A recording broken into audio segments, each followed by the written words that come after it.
You're welcome to my channel. Thank you for visiting, remembering to subscribe, sharing my presentations, and listening to this very one. Today, it is all about a very familiar topic in health field, that is tuberculosis. And we'll be going through A to Z of facts that we need to know when it comes to tuberculosis. Tuberculosis is a worldwide problem.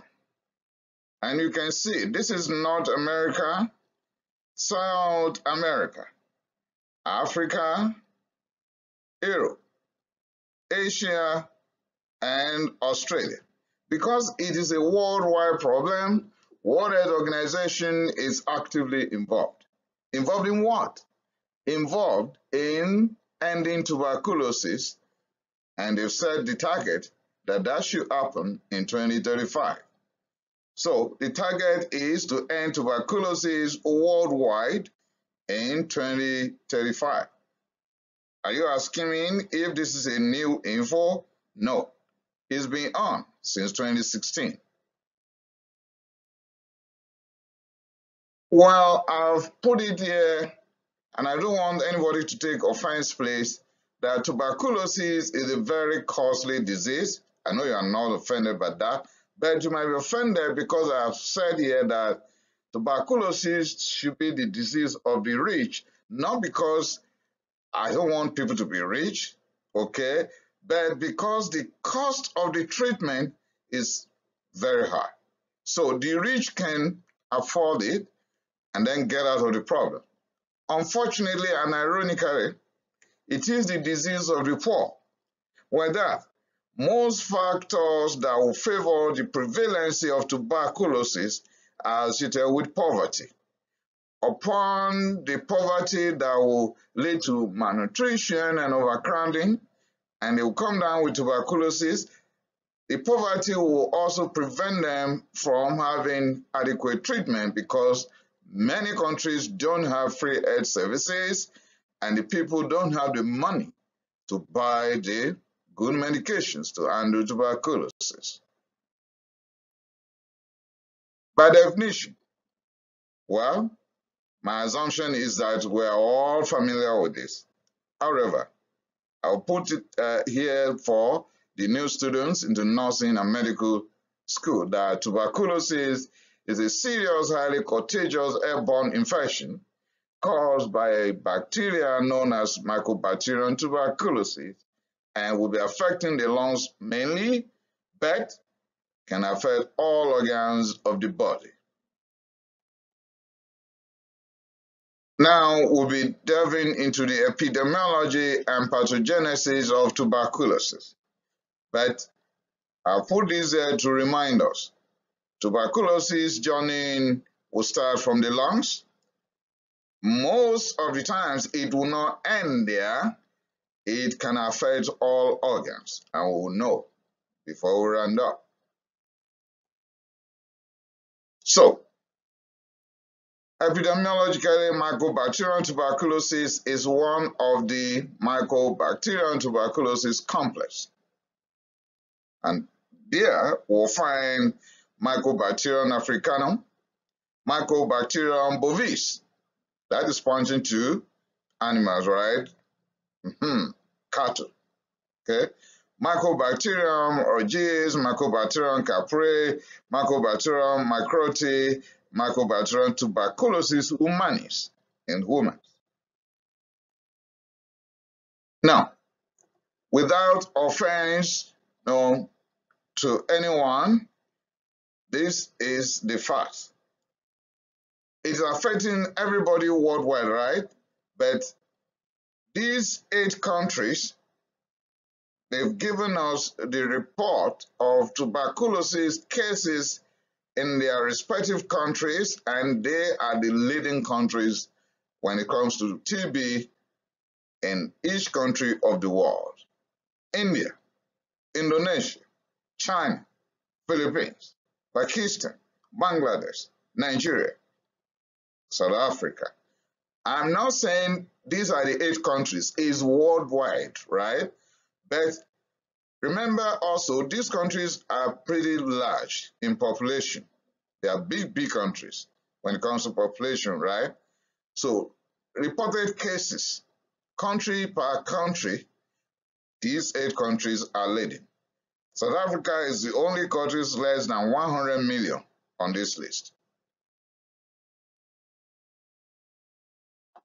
This is a worldwide problem, but it is more in Africa and Asia. Central and South Americans are not free from tuberculosis, but compared to Africa and Asia, they have less problems or less cases. Western world, Europe, North America, and Japan and Australia, they are very, very low cases. So they are not completely immune, right? But when you compare that to Africa and Asia, oh, you can say it's negligible here. Mycobacterium africanum is present in Gambia with signs and symptoms similar to Mycobacterium tuberculosis. More than 1.5 billion human beings are infected worldwide. Incidence peaked in 2003, but it is a good news that it's declining right now, though not rapidly, but slowly. In 2018, World Health Organization revealed that 10 million people were infected with tuberculosis, and sadly, 1.5 million died. Resurgency, meaning after someone must have contracted tuberculosis, must have been treated, then later on, maybe even the community felt, oh, we are done, we are fine. Suddenly, tuberculosis reemerges somewhere. That is resurgency. Resurgency will be due mainly to HIV, poverty, malnutrition with overcrowding. Anything that suppresses immunity can lead to resurgency. Intravenous drug use and poor sanitation. Resurgency is a different story in Europe because the record there is showing that it is on a downward trend. It's declining. And why that? In Europe, they have a very good socio-economic development. They've improved in nutrition. They've improved in living condition. And once a case is found, that case will be isolated. World Health Organization, like I've said earlier, they've not left this trouble for each country to bear on their own. They are actively involved. So they've set a target that come 2035, tuberculosis should end worldwide. And this is not a new info now. So I'm not the one carrying this info for the first time. No, no, no, no. This info is out there since 2016. The World Health Organization says, and I quote here, that about 30% of people who died due to tuberculosis were never diagnosed or were never treated. Then active case findings will be needed. Using sputum nucleic acid amplification tests yearly for 3 years will be appropriate. And latent tuberculosis infection screening will be very helpful. World Health Organization in 2015 released a guideline on latent tuberculosis infection identification and treatment. The risk factors. Very soon, we'll go through many risk factors, the list of many risk factors, but we can just sum all of them into 2. A, the host is suffering. How about that? There is impaired immunity or host factor.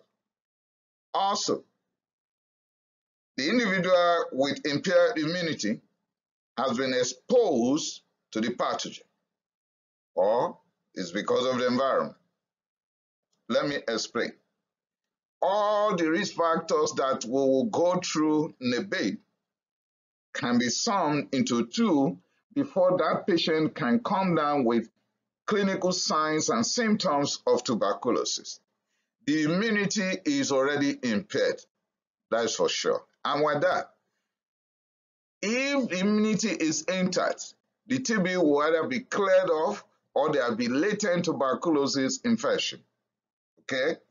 And also, the individual with impaired immunity, if he or she is not exposed to the pathogen, there will be no tuberculosis. I think you got it right now. So you are exposed to tuberculosis, your immunity is intact, you will not come down with signs and symptoms of TB. But you are exposed to tuberculosis for one reason or the other, your immunity is now down, then there will be full-blown tuberculosis. So the risk factors one by one will include endemicity of tuberculosis, that is environmental factor, right? So in that community, TB is constantly there.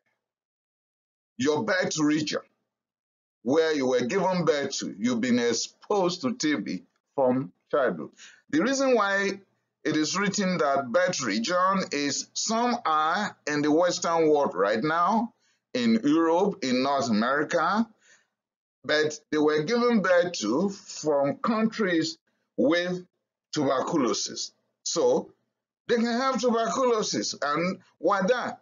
We'll see remote, contact and so on and so forth. We'll go through them. Travel to endemic region. You are an adult. You are not given birth to an endemic region. You've seen the list of the countries, right? And many more countries. We'll go through them. But you travel there and you are exposed to active pulmonary tuberculosis. Then, you have boarded the plane, you are back in Western world. You can have TB. Contact with active pulmonary tuberculosis, yes. Smoking, intravenous drug usage, alcohol, working at a risk center, overcrowding, and poverty. Working at a risk center can be that you are a health care provider, you are a laboratory technologist, you are carrying the samples all around. And sometimes you don't even know that the sample you are carrying around has Mycobacterium tuberculosis, and so on. Now, the host issue, immunocompromised status. Remember, we sum everything into two: environmental or exposure and immune impairment. Now, immune impairment. HIV, you know that. In fact, HIV will target T cells, and TB will target the same. Wow. That is why now, once somebody is diagnosed to have HIV, it's better you screen for tuberculosis at the same time. Chronic renal failure, cancer patient on chemotherapy, of course for cancer, right? Silicosis, patient who had undergone transplantation. Why that? They will be on immunosuppressants. Now, HIV and tuberculosis. Two friends that are too dangerous to their hosts. HIV seroconversion will lead to depletion of TB-specific T helper cells. The further the drop in T helper cells, the higher the risk of tuberculosis and the more the severity of tuberculosis. TB can be unmasked if HIV positive patient is on highly active antiretroviral therapy. Still on HIV and tuberculosis. If someone is not having active tuberculosis but it is latent tuberculosis, or the individual had been diagnosed with TB before, got treated, now having it reactivated, and unfortunately enough, he or she has contracted HIV virus and has become infected, then the risk of tuberculosis and death will be on the increase. So the latent TB will become active. The reactivated TB will be very, very dangerous here. And the individual may die because HIV is helping the TB, and TB is helping the HIV to kill the patient. Tuberculosis increases the progression of HIV to what? To AIDS or to death. Why that? TB has the capability to increase HIV viremia. Relapse is greater when TB and HIV are combined. It is worse when the CD4 count in that same patient having HIV and TB is pretty low. It's worse. TB pathogenesis, meaning how will all this cascade of events, how will it come about? Okay, let's see. Mycobacterium tuberculosis will be the pathogen to cause TB. How? Aerosol inhalation of droplets containing the pathogen will be the beginning of the journey. And how can the inhalation of the droplets come about? When someone with TB coughs, sneezes, speaks, or sings, then the aerosol will be released into the atmosphere and the healthy individual will inhale it. The inhalation will take the pathogen, that is Mycobacterium tuberculosis, into the lungs. That is why I gave you, the picture of a lung the other time, because that is where the journey will start from. Okay, once that has been inhaled, Mycobacterium pathogen has been inhaled, there can be immediate clearance of the organism if the immunity is strong. Primary disease with the onset of an active disease is another possibility if there's impaired immunity in the host.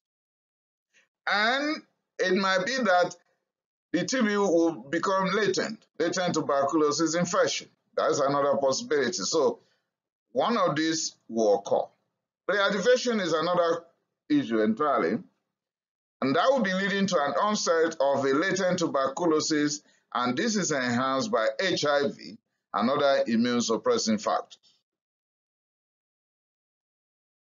The primary disease, that is what you're concerned about, right? The TB. Okay, what happens? Oh, we've seen through the journey to having TB that you've inhaled the droplets from affected individual through singing, coughing, and so on. You didn't know. Nothing will happen 1 week, 2 weeks, 6 months, nothing will likely happen. But that might be the case for 2 to 3 years following the infection. You are not done with signs and symptoms yet. Once the tubercle bacilli would have reached the alveolar space, then they will establish themselves. They will form a niche. If the patient is not having a very strong enough immunity and the pathogen is not cleared off, then there will be proliferation inside the alveolar macrophages, and there will be migration to enter other tissue. I think you got it now. So strong immunity can keep TB at bay. The primary disease. Tubercle is found in the lungs, as a granulomatous structure containing phagocytic cells, monocytes, alveolar macrophages, and neutrophils. That is what tubercle is all about in the lungs. When tubercle enlarges and bacilli enter the local draining lymph nodes, it will cause lymphadenopathy. As a matter of fact, when we have a TB patient, part of the physical examination will be, apart from the general inspection, you just go straight for lymph node inspection. You'll find there. You will. Then there will be gum focus, which will be produced by the expansion of the tubercle into the lung parenchyma and also the lymph nodes. And usually this will be happening at subpleural part of the lungs, mostly at lower part of the upper and middle lobes of the lungs and upper part of the lower lobes. When gum focus is calcified, it will bear another name, known as Ranke complex. Gum complex. Gum focus is just 1 to 1.5 centimeter area of gray-white inflammation with consolidation. It is more in children and people with poor immunity. Gum complex is the combination of gum focus, inflamed lymph nodes, and enlarged lymph nodes. It might be seen on radiological investigation like CT, rarely but possibly could be seen on chest X-ray. It is not pathognomonic, but it is significant enough to set on motion that we're dealing with pulmonary tuberculosis. Gum focus proliferation of the bacilli will continue on 2 to 10 weeks when cell-mediated immune response develops. Failed immune response will then lead to lung damage. Tumor necrosis factor alpha, reactive oxygen, nitrogen intermediates, and the content of cytotoxic cells may all lead to cell damage called caseous necrosis. Caseous necrosis is found in tuberculosis, but not only in tuberculosis. Could also be found in syphilis, histoplasmosis, cryptococcus, and coccidioidomycosis. These are commonly termed as granulomatous diseases. Hematogenous spread would then lead to a big problem known as miliary tuberculosis. That is one example of extrapulmonary tuberculosis. Like I've said, and I'll continue to repeat that, TB can affect all organs, from head down to the toe. Caseating lesions can erode into the airways, and the host becomes contagious and will be infecting others through coughing, sneezing, singing, and so on. Caseous necrosis or miliary tuberculosis, if there is no treatment, death will occur in about 80%. 20% will become chronic or recover, but they may not completely eradicate the bacilli. Reactivation. Reactivation will be a subject of immunity, that is impaired immunity. Let me explain. Someone acquired the Mycobacterium tuberculosis, he or she has become infected. Okay? Signs and symptoms of pulmonary tuberculosis manifested and got treated. We'll go through the treatment also here.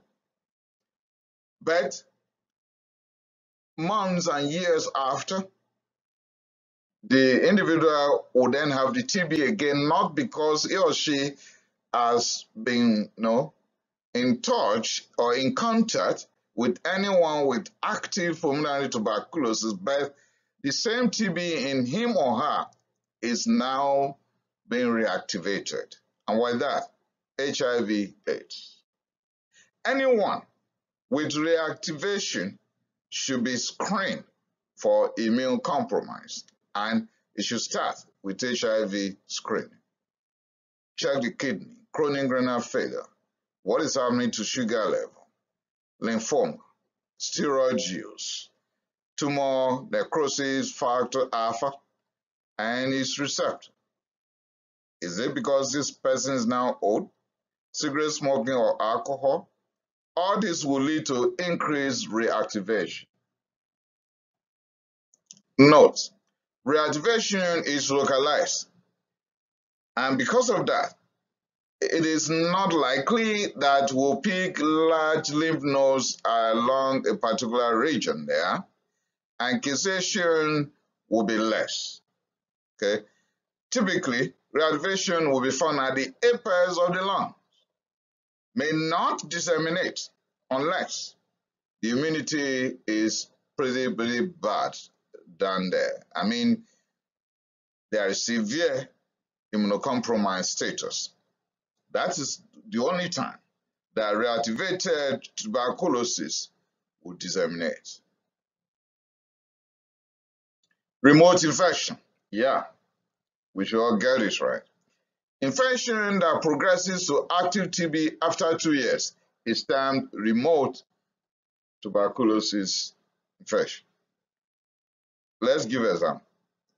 Immigrants are now in Western countries, but they are now down with tuberculosis after 5 years of not traveling to their country of origin or endemic zones or country of birth and so on.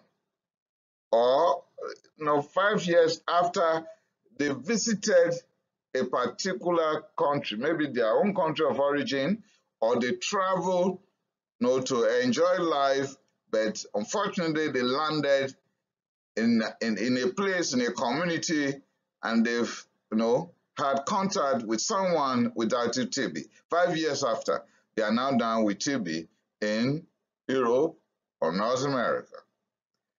The source of contact may become a big headache without this concept that remote infection is a possibility.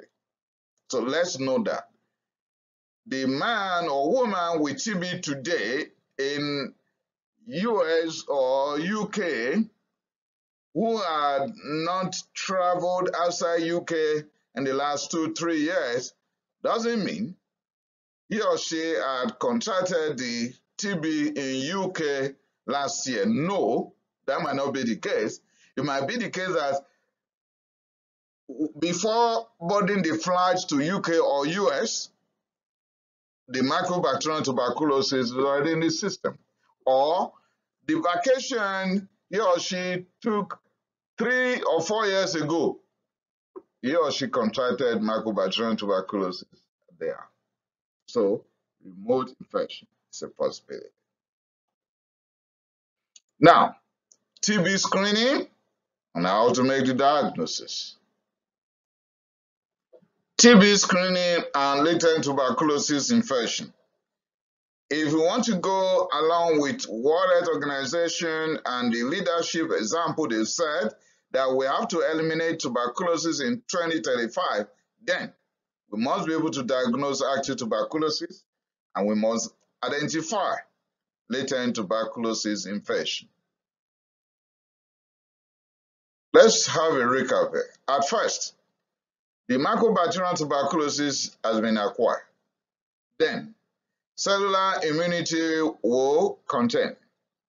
The infection can then remain latent or cleared off completely. The individual will be asymptomatic or non-infectious. But latent tuberculosis infection can become active. Detection and treatment of latent tuberculosis will save the patient and the general population. We can only diagnose latent tuberculosis infection with tuberculin skin test, interferon gamma release assays, exclude an active TB. Now it is wise to screen for HIV from day one. Indications for screening. Yeah, it's not everybody that should be screened. It's not everyone who comes to the clinic that will be told, okay, we need to screen you for TB. No. Or we get along the street or somewhere and grab people, hey, come. Let me screen you for TB. No, that's not the way it's going to be done. Then who should be screened? Anyone who must have had contact with an individual with active pulmonary tuberculosis should be screened. But here's the question. How will a layman know that he had contact with someone with pulmonary tuberculosis? Well, those who will know. Those who are listening to this presentation will be more cautious when somebody is just coughing around them. Okay? Coughing out blood and so on. And they'll be careful. Now, get that. If that is the case around you, then go and see your doctor. Okay? IV drug users should be screened. Homeless people should be screened. Prisoners should be screened. Care workers in prisons and homeless shelters. Visitors to endemic regions. So don't feel insulted. Some have gone through this presentation and they learn that you visited so country, then you need to be screened. HIV positive patients should be screened for TB just as TB patients should be screened for HIV. Immunosuppressed conditions, when somebody has received organ transplantation, they need immunosuppressant and they must be screened for tuberculosis. People on chemotherapy because of the possibility of immunosuppression. Silicosis, maybe because of occupation you are exposed. Patient on dialysis, those on tumor necrosis factor alpha inhibitors, diabetes mellitus patients, anyone on steroid for a long time, for example, systemic glucocorticoids, maybe for what? Maybe for asthma that is recalcitrant, or for chronic obstructive pulmonary disease, or for any other reason like autoimmune condition that warrants the use of systemic glucocorticoids for a long time, then you are a candidate to be screened. Still on indications for screening. If there is that suspicion that latent TB is there and the individual is having low body mass index, then he or she should be screened. Suspicious of latent tuberculosis infection and a heavy cigarette smoke, there must be screening. Suspicious of latent tuberculosis infection and chest X-ray reveals a solitary granuloma, should be screened. Past TB with possibility of reactivation should warrant screening right now. Government health policy in your jurisdiction is a big clue that it should be screened. Once you've made up your mind that this patient or this candidate is going to be screened, then the initial test will be tuberculin skin test. If that is positive, you can confirm with interferon gamma release assay. You can also rule out active tuberculosis with history taking, history of contact, cough, all other symptoms, pneumoptysis, weight loss, night sweats, fever, malaise, and so on. Then physical examination for the lymphadenopathy, for cachexia, and so on. Chest X-ray, rule out active TB. If tuberculosis skin test is negative and you are still concerned, you want to be sure and you want to help the patient, then just go for interferon gamma release assay to be sure.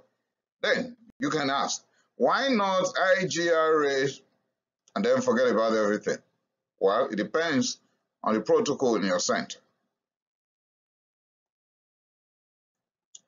If IgRA is positive, then we have to exclude active pulmonary tuberculosis with history, physical examination, chest X-ray, and then we have to treat as latent tuberculosis infection. Once IgRA is positive, we have to treat. If IgRA is not so clear, it is indeterminate, then we can check the tuberculin skin test. If TST is positive, we must treat like latent TB. If TST or IgRA are both negative, let us rule out false negative in this patient. Okay? You may treat if you are strongly suspicious that there's latent TB here. Note, healthcare workers should not be subjected to unnecessary screening if they are not working in a region with high prevalency of tuberculosis. But emergency room doctors and pulmonologists should endure the stress of the screening. Whether they can be exposed inadvertently, not all cough will be just to clear the throat. Respiratory therapy should endure the screening. If you are highly suspicious of latent tuberculosis and TST is negative, repeat the test. Or just have IgRA, that is interferon gamma release assay, after 8 weeks. If BCG is the issue in the past, then skip TST, skip tuberculin skin testing, skip Mantoux test. Go straight for interferon gamma release assay. If the patient may not come back to have TST read, we'll go into details of TST. You have to show up some 2 hours to read it in duration. Then I have IgRA done today. Casual contact may be exempted if they are not immunocompromised. Innate immunity and acquired immunity will affect the risk of the disease in the first 2 years following infection. Progress from latent tuberculosis infection to active pulmonary tuberculosis or miliary tuberculosis will depend on whether or not the patient is now having acquired immune deficiency syndrome, ACE, having HIV, cancer is present, diabetes mellitus, glucocorticoids, or when the patient was infected with a pathogen, he or she was less than 4 years. Cigarette smoking, tumor necrosis factor alpha and beta, or pneumodialysis secondary to renal failure, silicosis, or transplant recipient. How can we exclude active tuberculosis? Well, we've done that already, but let's have a recap. If tuberculin skin test or interferon gamma release assay is positive, then let's take history. Let's have thorough examination done. We must have chest X-ray done. Then let's go for sputum if the cough is greater than 2 weeks, associated with fever, weight loss, and night sweats. When we want to use sputum, we should know this, that the sputum should be 3 samples. The first sample should be taken early in the morning. Then the second sample should be taken 8 hours after the first. The third sample should be taken 8 hours after the second. Then, what are we going to use the sputum for? We use the sputum for acid alcohol-fast bacilli testing, Mycobacterium culture, and nucleic acid amplification test. Note, in latent tuberculosis infection, chest X-ray will likely be normal. If there is HIV positivity, you can treat for latent tuberculosis infection without symptoms if no chest X-ray and not on highly active antiretroviral therapy. The diagnosis. About 2 billion people, or 1/3 of the world population, are infected with Mycobacterium tuberculosis. In 2018 alone, about 1.5 million people died due to tuberculosis. HIV and TB are two friends that are deadly to the host. Diagnosis of both HIV and TB will be saving many lives worldwide.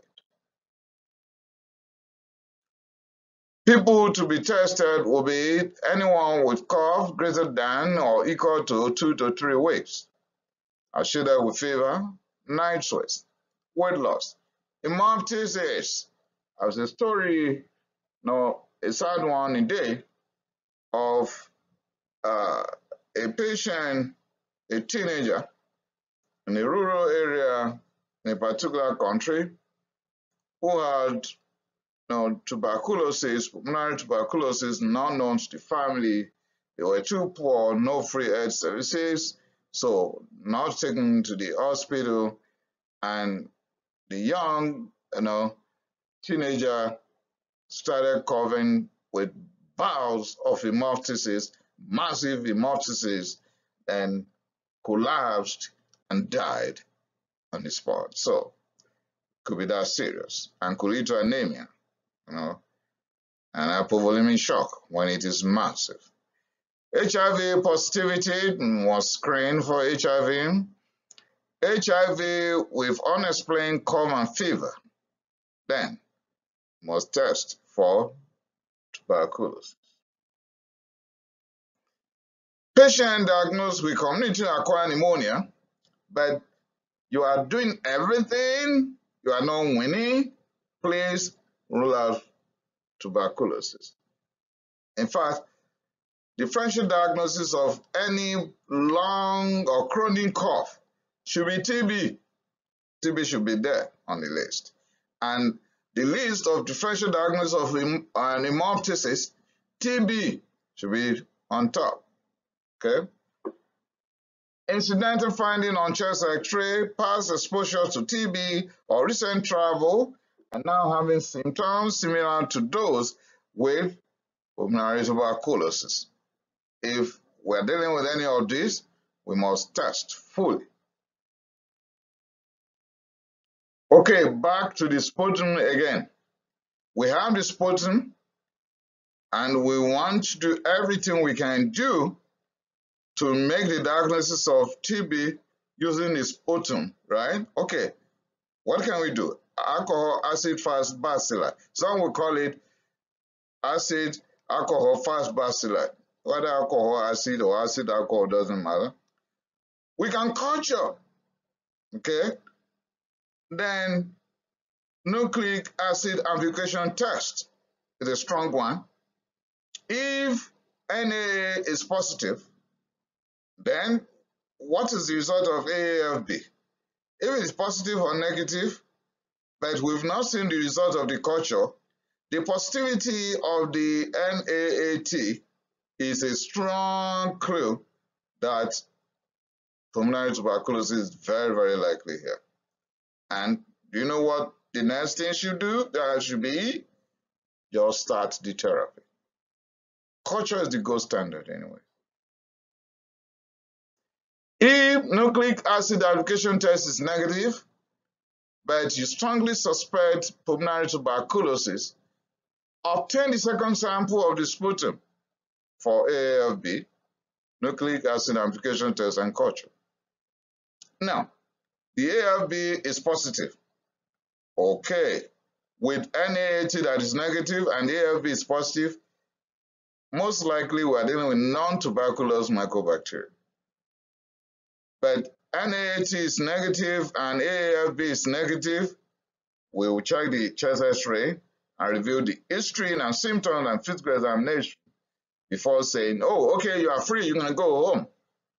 The patient is not rushing home, so I'm not rushing to discharge. We may start TB treatment based on all factors being considered. So here we're trying to say that we cannot bet our neck that all these investigations that we're going to do will definitely give us the definitive diagnosis that we are dealing with Mycobacterium tuberculosis leading to tuberculosis. That might not be the case, but if we have done all the tests and nothing is showing forth, and we've not done sputum culture for Mycobacterium tuberculosis, and we strongly suspect latent tuberculosis infection, then let's treat. Samples may not be sputum alone, could be bodily secretion. Sputum can be bronchoalveolar lavage, because in kids, in children, are you going to tell 2 young kids to cover sputum? They are not used to that. They call the swallow back. So bronchoalveolar lavage, pleural fluid, you tap, then you can have pleural bowel-C and lung bowel-C. Then you have your investigation run on all these samples. So not only sputum. I've gone through this that when we're using sputum, 3 specimens will be taken. 1 sample in the morning, 2nd sample 8 hours after the first, 3rd sample 8 hours after the second, and for what? For AFB, Mycobacterium culture, and nucleic acid amplification test. Skin testing. Skin testing could be in 2 ways. Tuberculosis skin testing as Mantoux test, interferon gamma release assay, IGRA. Note: TST and IGRA positive result is not diagnostic, and a negative result doesn't rule out pulmonary tuberculosis. Then, my friend is saying something. Why do you do it? Because the fact that TST and IGRA is or are both positive doesn't mean, yes, this is TB, and the fact that both are negative doesn't mean no TB. Then why do you need to do it? No, of course, something will set out of motion, right? It's going to lead us to do more. That's it. In HIV, with CD4 less than 100 cells, blood culture for Mycobacterium tuberculosis will be welcome, and urine culture for the pathogen will be welcome. Okay, so in HIV with low CD4, don't bother yourself with TST, IGRA, AFB. Don't bother about that. Just go for culture, the blood, the urine.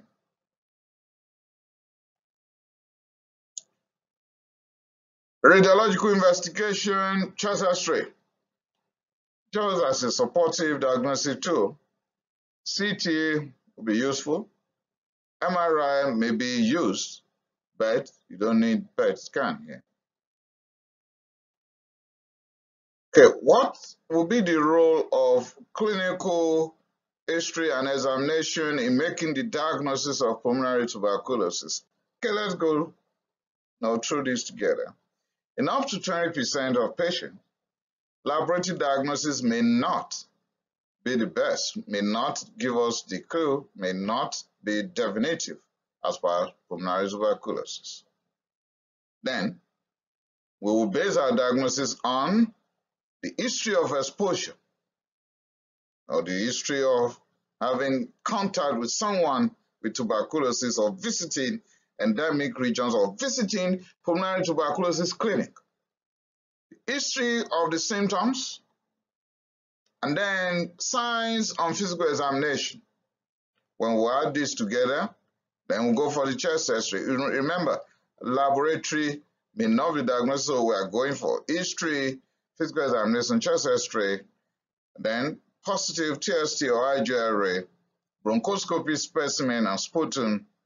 For example, there's history of hemoptysis. Remember, hemoptysis is not only caused by pulmonary tuberculosis, could be lung cancer, could be pneumonia, could be bleeding dyscrasia, could be bronchiectasis, and so on.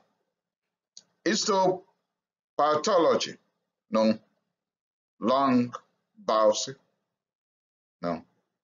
we do others. Additional info could be that we can also use pleural fluid, use whole blood, gastric aspirate, and serum for further investigation. Additional info for my listeners here will be that nucleic acid amplification test is superior to alcohol acid fast bacilli. Culture is the most sensitive and it is the gold standard. Molecular testing is welcome. It can be a probe-based or non-sequencing test or sequencing-based assays. In HIV positive patient, urine antigen in HIV using urine lamp, that is lipoarabinoman, is possible. Now, more detailed info as per skin testing, that is tuberculin skin test, and interferon gamma release assay testing. So we'll go into details right now. Note, we are not reading the redness or erythema when we tell you to come back in 72 hours to be read. We are not reading the redness or erythema, but we are reading only the swelling, the induration. Before testing that man or woman, you're not just going to grab them and say, okay, sit down there and it will test. No, there must be conversation. And that is what we call history. Now, take history from the patient. But it might be that it is the government regulation. And if government has said that, even after asking about all this and everything is negative, if it is government regulation, you bow to the authority and you go ahead and still do it. Aside that, we must take history of tuberculosis, HIV, diabetes mellitus, chemotherapy, or cancer. The reason why I say all is that they both go hands in hand. So BCG, I'll delve more into that in a bit. Bladder CA, and the individual is on intravesical BCG to treat the bladder carcinoma. So that must be ruled. Now, steroids, disease-modified anti-rheumatic drugs, because they suppress immunity, Remicade, Mera.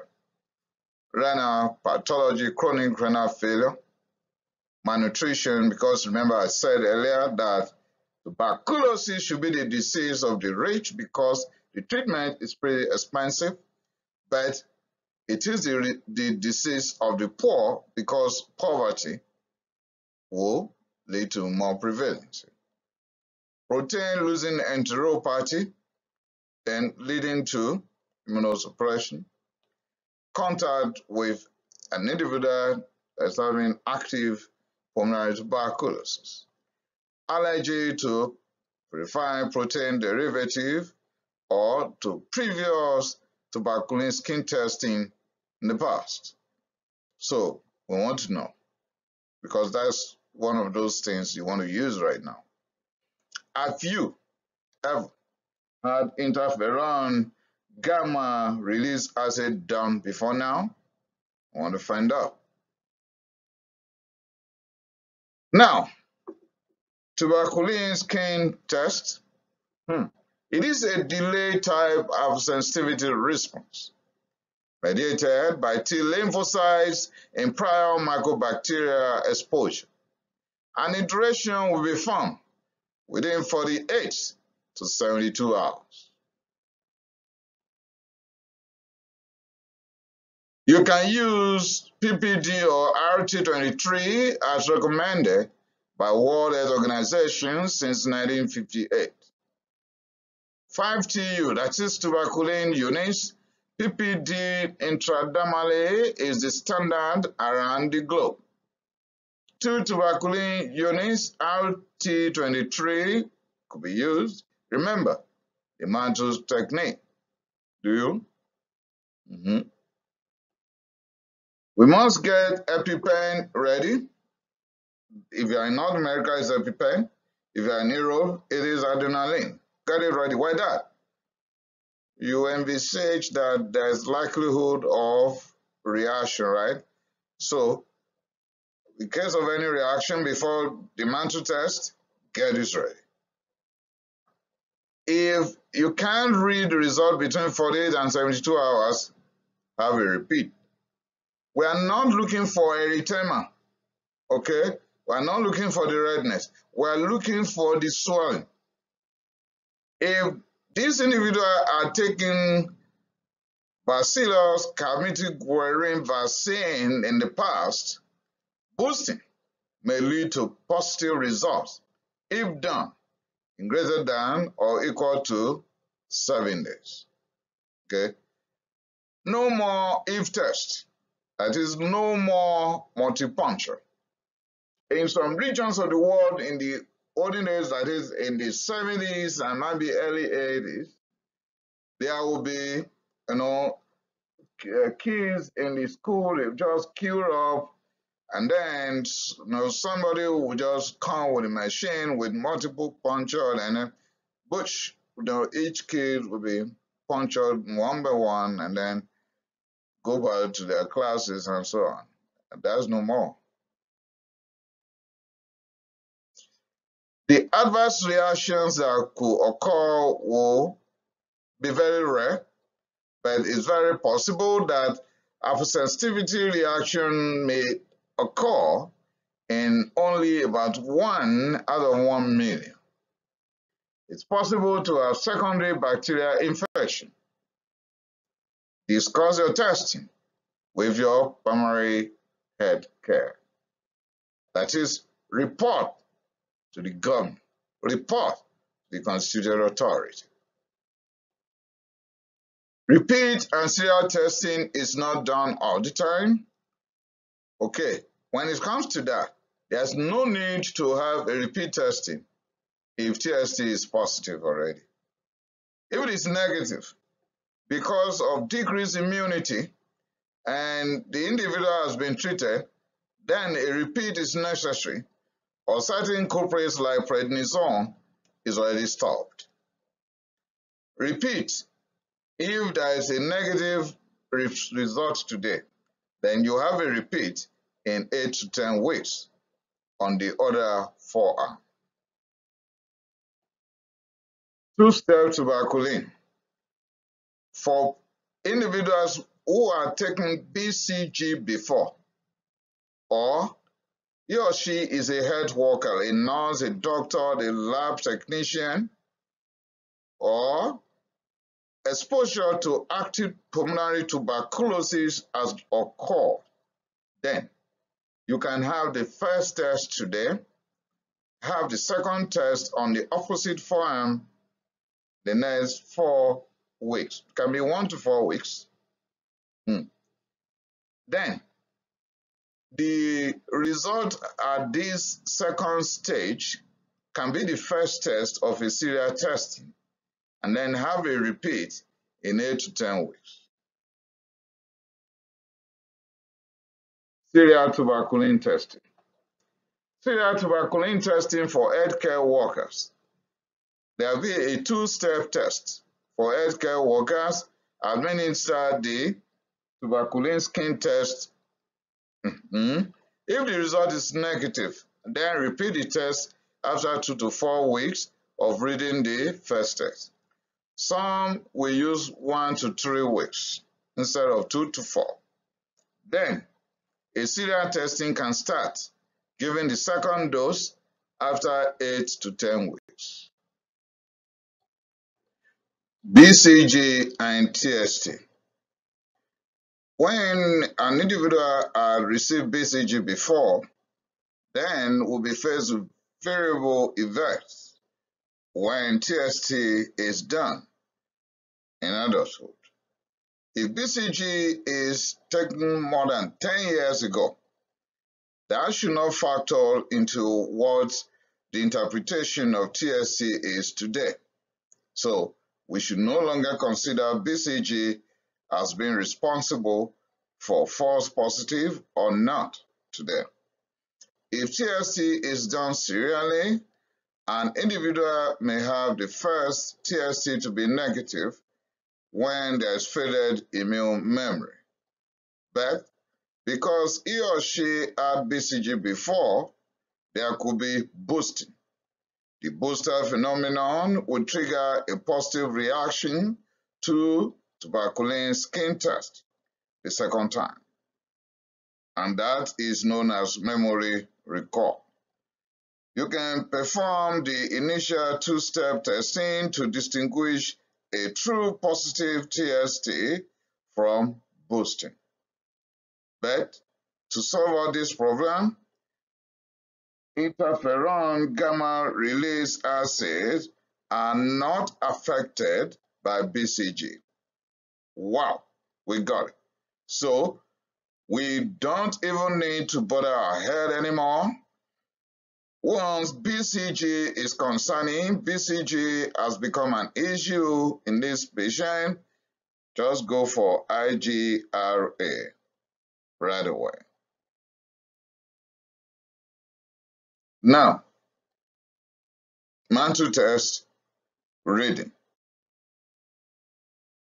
72 hours, now the individual is back, then the duration is less than 5 millimeters. Meaning what?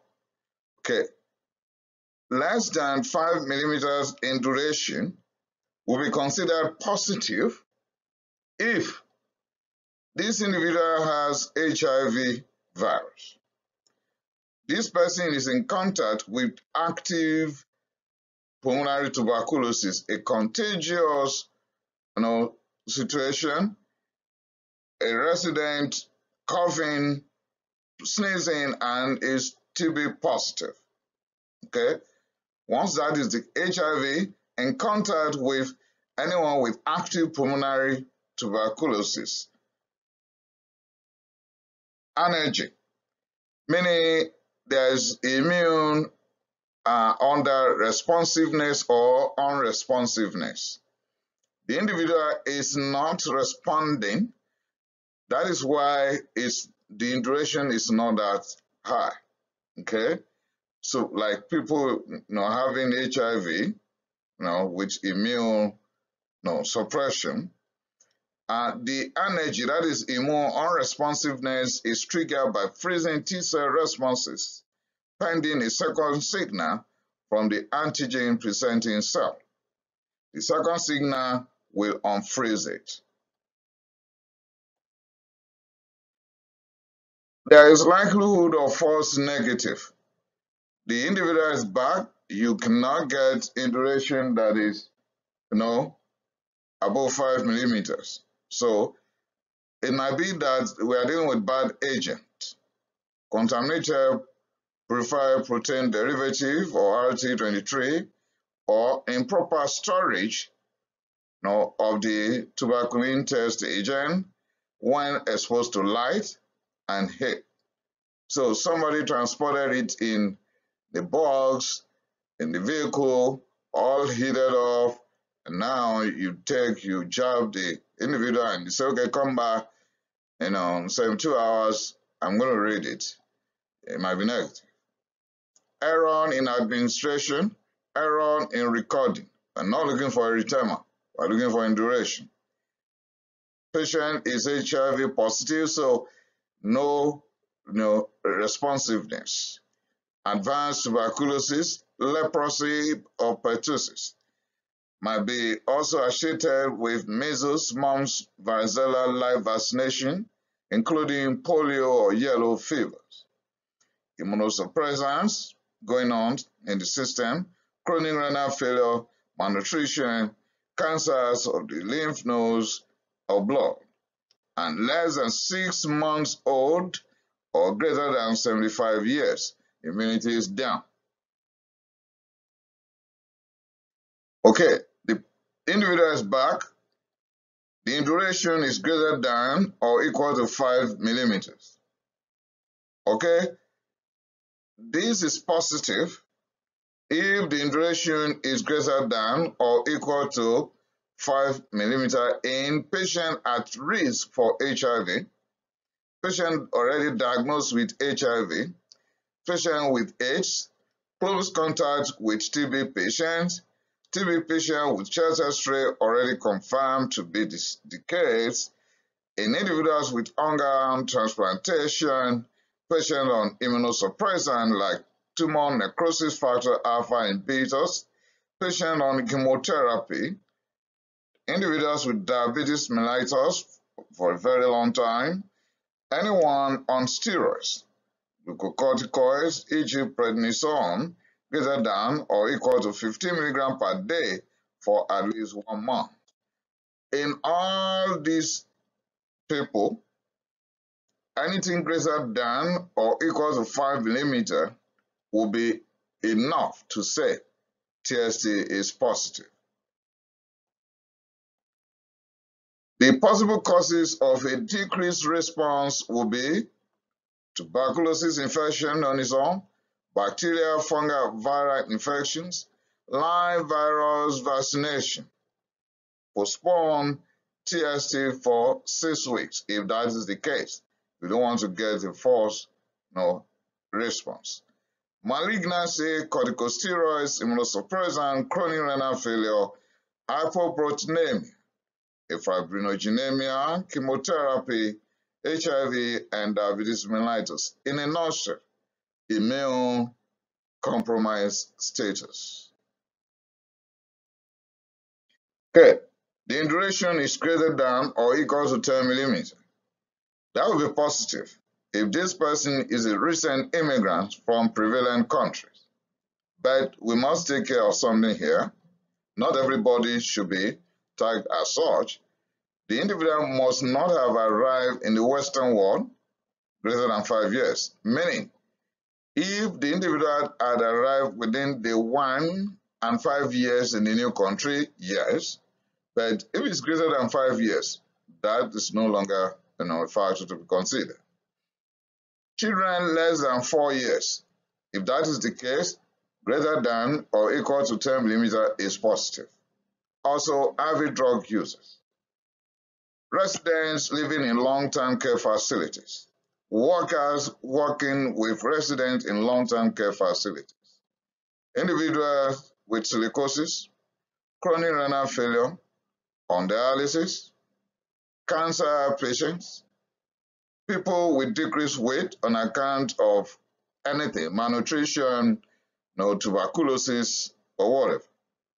Prisoners and correctional officers, homeless people, lab technicians exposed to microbiology agents like pathogens like Mycobacterium tuberculosis, respiratory experts, children less than 4 years old, like I've said that here, that is a repetition, adolescents, and all children exposed to adults with TB, and of course, shelter dwellers, overcrowding.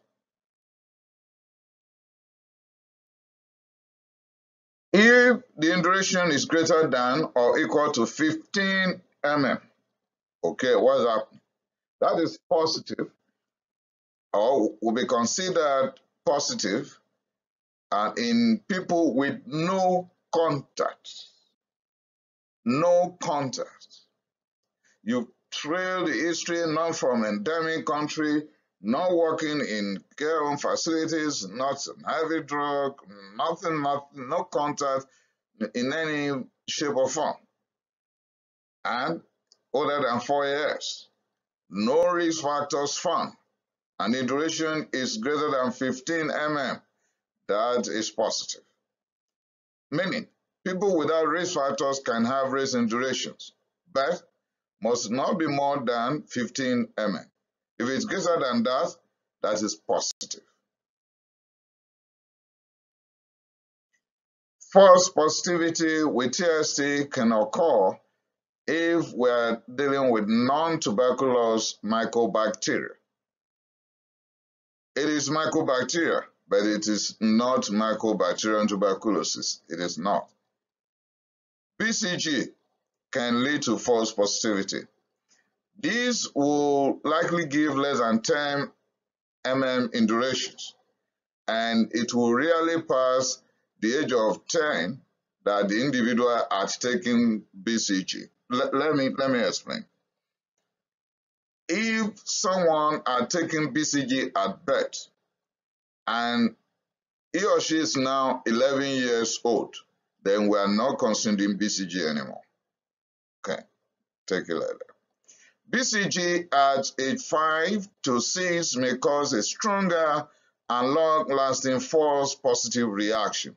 So to those who are 25, 30, and then they visit their local clinics and TST or multidrug is being administered, and then the duration is read and the doctor has said it's positive, and you took the BCG at birth, and we are now fighting the doctor doesn't know what he's doing. I had BCG at birth, and better get it right.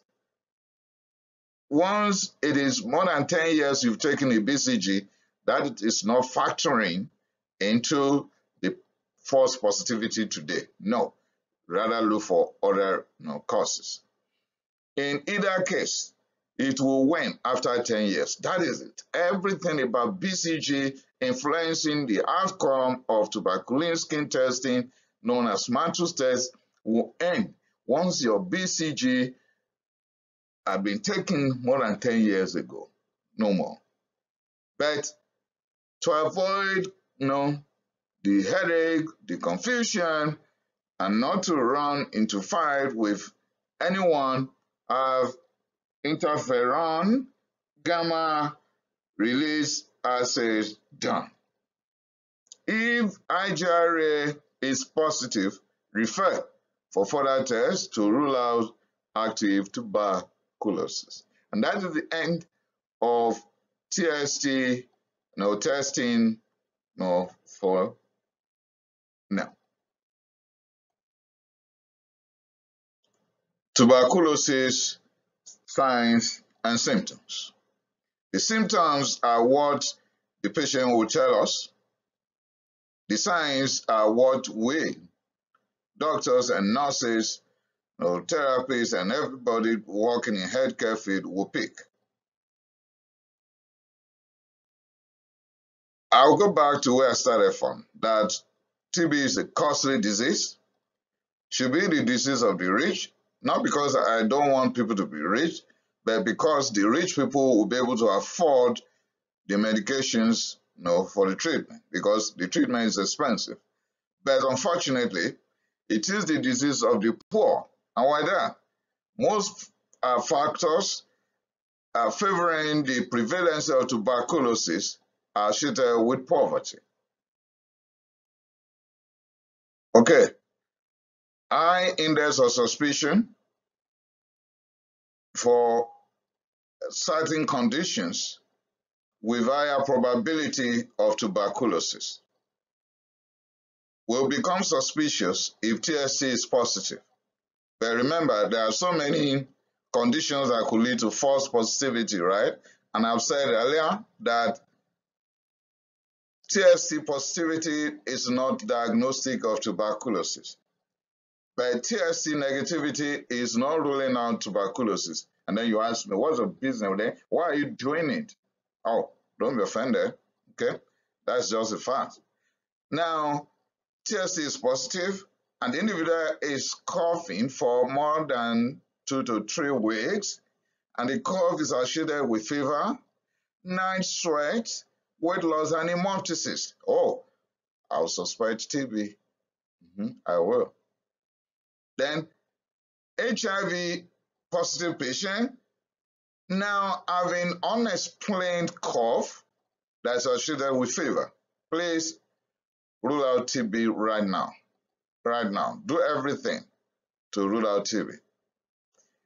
Now, in the face of increasing risk factors, associated with tuberculosis, like you are born in endemic zone, now just moved into the Western world, or you visited the endemic zone, or you are working in a particular facility where tuberculosis is prevalent, or for so many reasons you are inside the zone of so many risk factors for tuberculosis.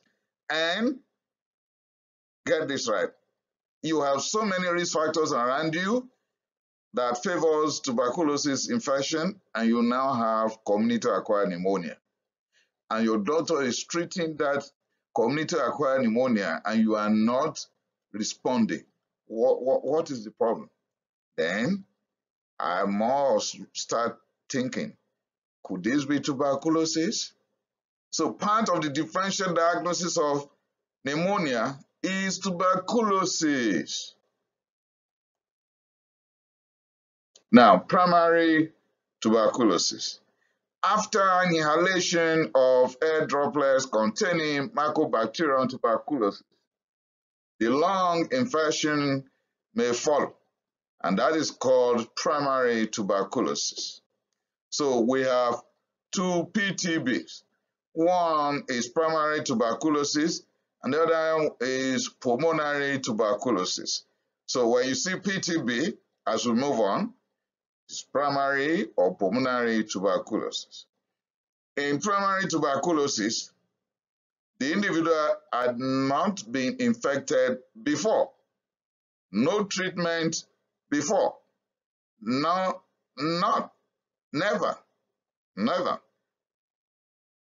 been given any anti-TB medication before. So that is primary TB, fresh into the TB world. With primary tuberculosis infection, certain things will happen. So you've inhaled the Mycobacterium tuberculosis. Whether it's going to replicate and cause trouble will vary. Further replication of the bacilli will be controlled in 90% of the cases. Wow, that's a good news for human race.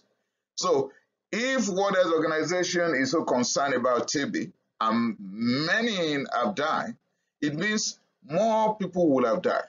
So TB could have wiped out almost half of the whole world population, if not for this.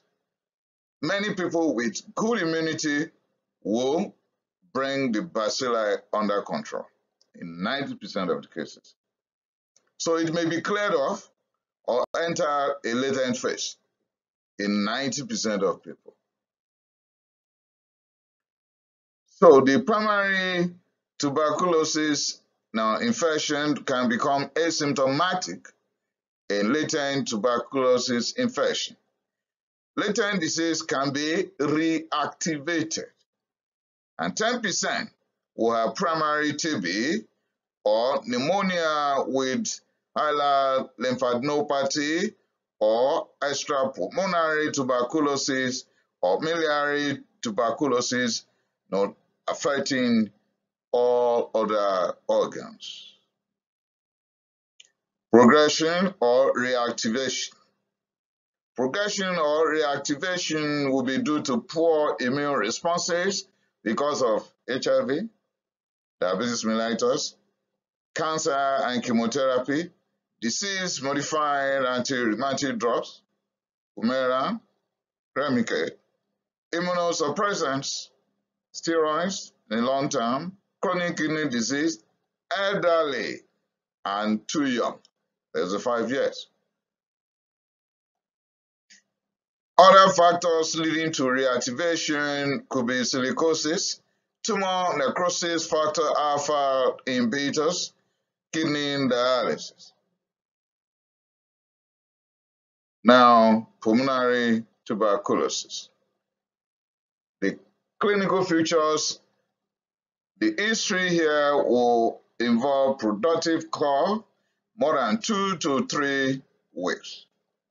not a dry cough. Sputum will be produced. Hemoptysis, no, blood stain, blood of frank blood, and could be massive.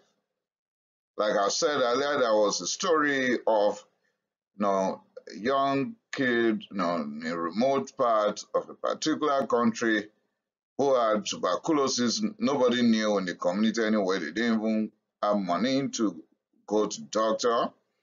So the history gave the clue that it was tuberculosis. So the young kid was coughing and coughing and coughing for many days, losing weight, fever, and so on. And then they were using local herbs to help. And one day, there was massive hemoptysis, collapsed, and died. So lethargy, fever, dyspnea, weight loss, malaise. Bronchoria, that is greater than 500 ml per day of sputum will be produced. Like I said, it will not be dry cough, it will be productive cough. So chest pain can occur because the lymph node may rupture. There may be backing cough, night sweats. Yeah. Drenching, they sleep overnight. By the time they wake up in the morning, the clothes is soaked. Overcrowded living condition will be part of the history delivered. Poverty, overcrowded, poor diet, exposed to Mycobacterium tuberculosis, down with the TB full-blown. Low socio-economic status is all embedded in poverty. Would have tried many medications, or actually the individual had been diagnosed with community-acquired pneumonia, treated with amoxicillin, treated with all of that, no antibiotics, but not getting out of it. Please, part of the differential diagnosis of pneumonia is tuberculosis.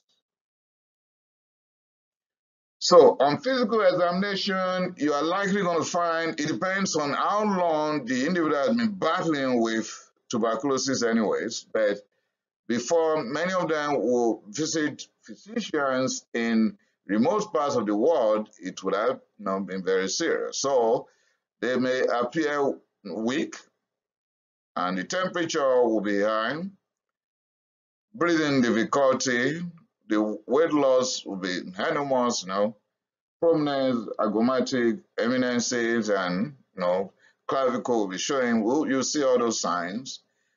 Greater than 500 ml per day of sputum bronchoria. When you check lymphadenopathy, there will be generalized lymphadenopathy. Generalized lymphadenopathy, just as we'll find in HIV. Stony dullness on percussion, leading us to pleural effusion. Decreased breath sounds, rhonchi or low-pitched wheezing. In primary tuberculosis, it is entirely a new TB infection. Active TB disease in a previously naive host. So the host that has not been infected with tuberculosis before is now having active TB, that is primary TB. May be asymptomatic but triggered by primary TB because they are at risk of new TB infections and also increased risk of reactivation.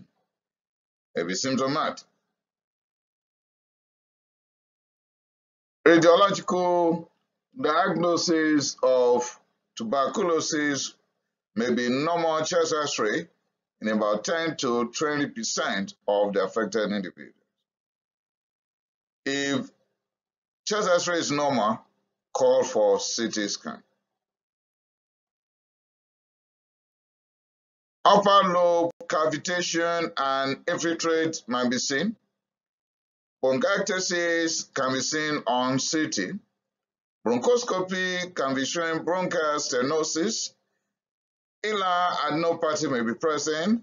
Pleural effusions, pulmonary infiltrates, and right middle lobe can collapse, atelectasis of the right middle lobe. Okay, why specifically mentioning right middle lobe that could collapse? The right middle lobe is more densely surrounded by lymph nodes, longer length and smaller caliber, sharp branching angle. Reactivation of tuberculosis is also called chronic tuberculosis or post-primary TB disease or recrudescent tuberculosis, endogenous reinfection, or adult type progressive TB. All these are just semantics, nomenclatures. The problem is, once upon a time, this individual had tuberculosis, was diagnosed, was given medication, thought to be well, now having TB again. When it comes to reactivation tuberculosis, it's going to be about 90% of adult cases, mostly in HIV positive individuals. Upper lobe will be affected mostly, and sometimes lower lobes could be affected. And the lobes affected will show cavitation and consolidation. It may be subacute, meaning about 12 weeks, and maybe chronic, up to 6 months. Tuberculoma. Tuberculoma is a well-circumscribed firm nodule or mass with caseous necrotic center. In primary and post-primary tuberculosis, you can find tuberculoma. 6 to 9% of reactivated tuberculosis will have tuberculoma, and that will be from extension of bronchopneumonia foci with necrosis and re-encapsulation. Single or multiple nodules could be found in upper lobes. The diagnosis is going to be with chest X-ray, CT, plus fine needle aspiration cytology. Now, because it's a mass, so you can aspirate for cytology. Endobronchial tuberculosis. Trachobronchial tree involvement might be the case in some patients, and in that case, when it is involving the bronchi, it will be mainly in the upper bronchi. But in 5% of cases, it may be affecting the lower trachea. Bronchoscopy is the best means to make the diagnosis of endobronchial tuberculosis. And that sounds reasonable, right? Bronchoscopy for bronchi. Secondary to extensive pulmonary tuberculosis with cavitation, meaning endobronchial tuberculosis will be due to extensive pulmonary TB with cavitation. Lower lung field tuberculosis. Why will I bring this out? I've been hammering this that upper lobes. That is not ruling out infection of lower lobes in tuberculosis. Upper lobes mostly will be affected. Lower lobes reactivation or involvement of adjacent lymph nodes when it comes to reactivation. Endobronchial tuberculosis could lead to lower lobe field tuberculosis. Understandably so, right? And spread from upper to lower lobes is also a possibility. Laryngeal tuberculosis. This will be very horrible. When the larynx is involved, that will lead to vocal cord paralysis. So, it's possible that there will be hoarseness in people with tuberculosis when there is laryngeal TB. Formerly considered as a terminal condition, now it's no longer a terminal condition, it's actually rare. And why that? There are many good medications to deal with TB. Extrapulmonary tuberculosis. Here, we'll go through the list of many different parts of the body that the TB can affect, but you can just close your eyes and summarize. TB can affect head down to the toe. From head, TB meningitis is possible. That is why when we do our lumbar puncture and we obtain cerebrospinal fluid, we'll test. Part of the stuff we'll test for is Mycobacterium tuberculosis. TB pericarditis, lymph nodes, TB orchitis, Port's disease. That means the vertebrae, the bones will be affected. The spinal infection, tuberculosis, spondylitis, with osteomyelitis and arthritis. TB of the kidney will give us pyelonephritis. In women, it can affect the fallopian tube and the ovary. So, tuberculosis, Salpingo-oophoritis. Cutaneous TB is possible. In fact, I'll go into details right here today. Gastrointestinal TB could lead to ulcers and bleeding and diarrhea. And the adrenal gland may not be spared as tuberculosis affecting the adrenal gland. TB, adrenal gland. We may be dealing with tuberculosis, tenosynovitis. TB in hepatobiliary system can lead to obstructive jaundice when gallbladder is involved, and the peritoneum will not be spared with TB peritonitis. Now, miliary tuberculosis. Miliary is from the millet-like appearance and is widely spread tuberculosis bacilli, affecting many organs. There will be more info on miliary tuberculosis separately today. Now, a quick recap. Pulmonary tuberculosis will be affecting the lungs, and that will be the largest site where we're going to find it. We've gone through what a primary tuberculosis is, and reactivation tuberculosis, we're saying that the bronchi are not spared, the larynx could be affected, giving vocal cord paralysis, and was deadly in the olden days.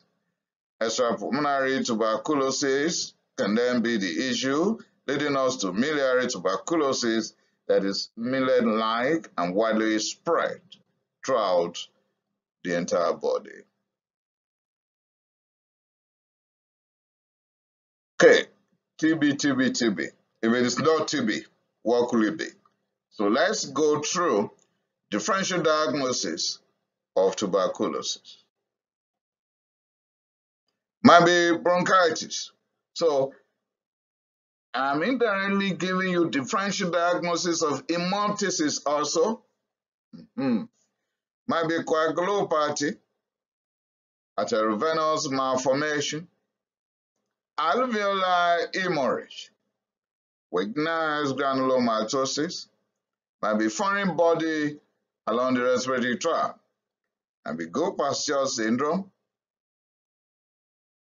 might be liver failure, renal failure with Reming deposits, cystic fibrosis, aortic aneurysm, might be as a result of medications like thrombolytic agents, maybe due to cocaine or disseminated intravascular coagulopathy. Hemoptysis might be due to lung cancer. As a matter of fact, that should be the first query, then TB the second when there is hemoptysis. Okay, but might be TB first. So lung cancer or TB, now one should follow the other. Then lung abscess, septic emboli, pulmonary embolism, heart failure, mitral valve prolapse or mitral stenosis, sarcoidosis or silicosis. Differential diagnosis of tuberculosis could also involve aspergilloma, non-tuberculous mycobacteria infection. Remember, first positive cases for TST, this is it. Might be lymphoma, maybe pneumonia, like I've said repeatedly. The differential diagnosis of pneumonia might be tuberculosis, particularly when you are doing everything and your effort is not proving that you are doing something. So quickly rule out pulmonary tuberculosis in community-acquired pneumonia. Bronchiectasis or trauma. Good.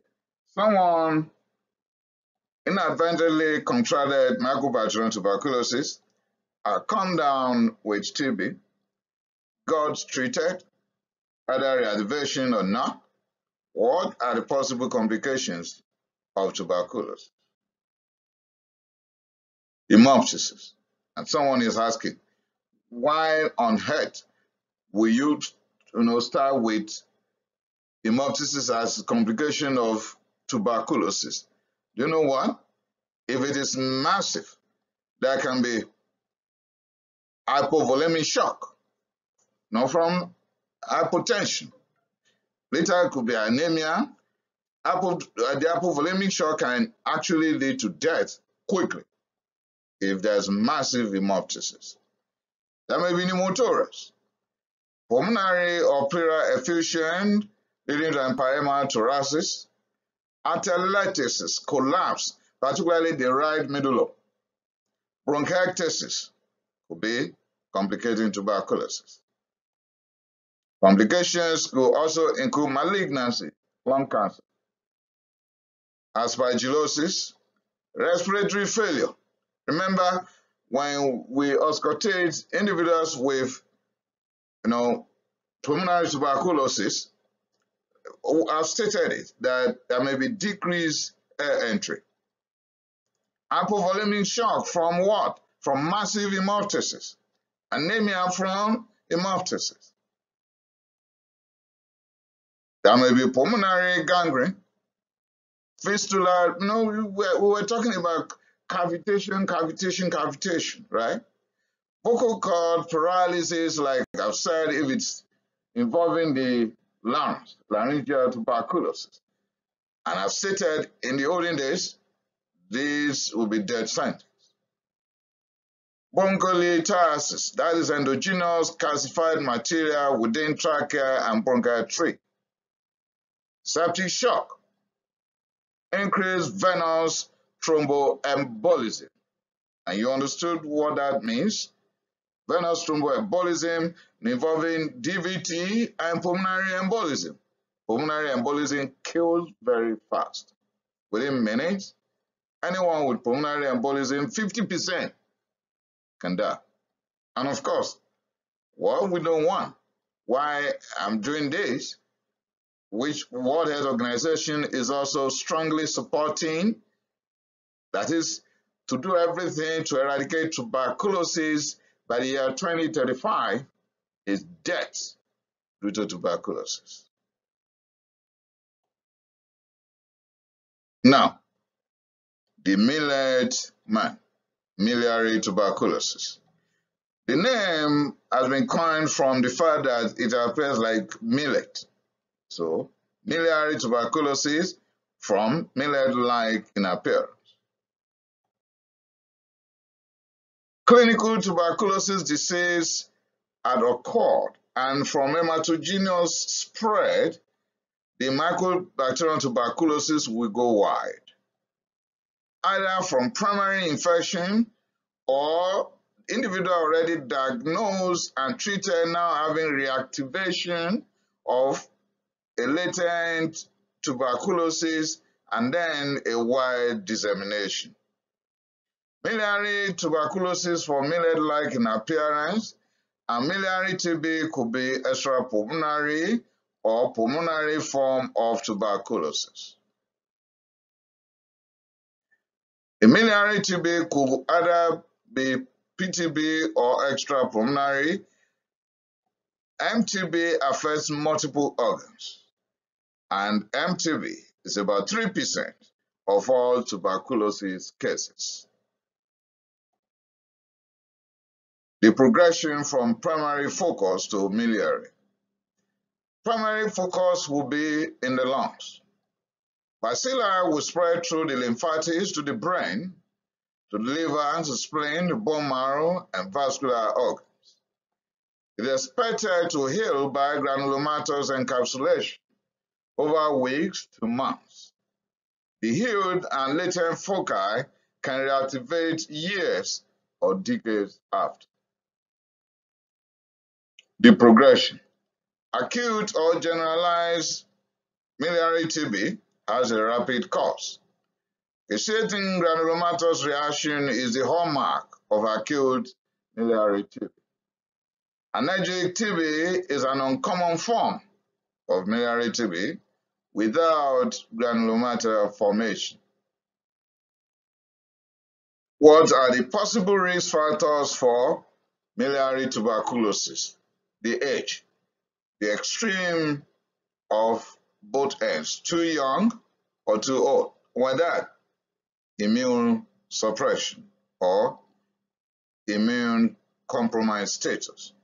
Comorbidities like diabetes mellitus, chronic renal failure, and so on. HIV and other immune suppressants. Immune compromised state, needless to say again.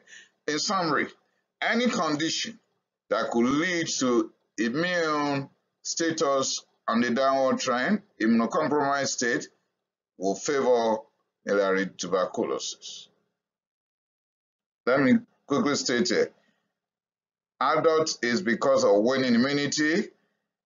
Children is because of the immature immunity. Okay? And pregnancy will increase the chances. Diabetes, renal failure. Other factors that could lead to decreased immunity and favor miliary tuberculosis will be corticosteroids. Tissue necrosis factor alpha inhibitors, disease-modifying anti-rheumatic drugs, chemotherapy in cancer, alcohol. It appears that there is an uncertain relative increase in miliary TB amongst African Americans. Clinical features of miliary TB: fever, night sweats, anorexia, weight loss, malaise, cough, dyspnea, pleuritic chest pain, gastrointestinal tract pain. Others will be nausea, vomiting, diarrhea, headache, hepatomegaly, splenomegaly. Others will be meningismus. Remember, it's miliary. Affecting how many organs? No, you didn't get it right. Affecting all organs. Can affect any organ. So, meningismus, ascites, jaundice, TST be positive. It affect the adrenal gland, leading to adrenal failure. You can check my channel for adrenal gland or Addisonian crisis and so on. TB peritonitis, TB meningitis, TB laryngitis. The diagnosis. How can we make diagnosis of this horrible state? Oh, well, mostly missed. And don't blame anyone for that. Why are we going to miss the diagnosis of miliary TB? Because of the non-specific presentation. It's non-specific. Now, imagine someone is just, having GIT pain. Nothing is pointing to the respiratory tract in this person. You understand what I'm saying? Most of the times, the diagnosis of miliary TB will be made at postmortem, that is at autopsy. And particularly in HIV positive patients, at autopsy, they make the diagnosis. So either postmortem or autopsy, depending on where you are, either in North America or UK. Now, lab. What are we going to do? We want to find out whether there's disseminated intravascular coagulopathy, so clotting profile, or with them. ESR will be on the increase. ALP, bilirubin will be on the increase. Decreased red blood cells, that's sure, right? With hemoptysis, right? Decreased white blood cell count or increased white blood count with left shift. When there's left shift, that is telling us that there's higher number of immature cells. And why that? Because we are battling with infection or inflammation. So the need to fight the infection will lead to more production, and in that case, even the young, the immature ones will be out trying to fight. You heard the news about some countries in the world that will recruit children into their military groups to fight.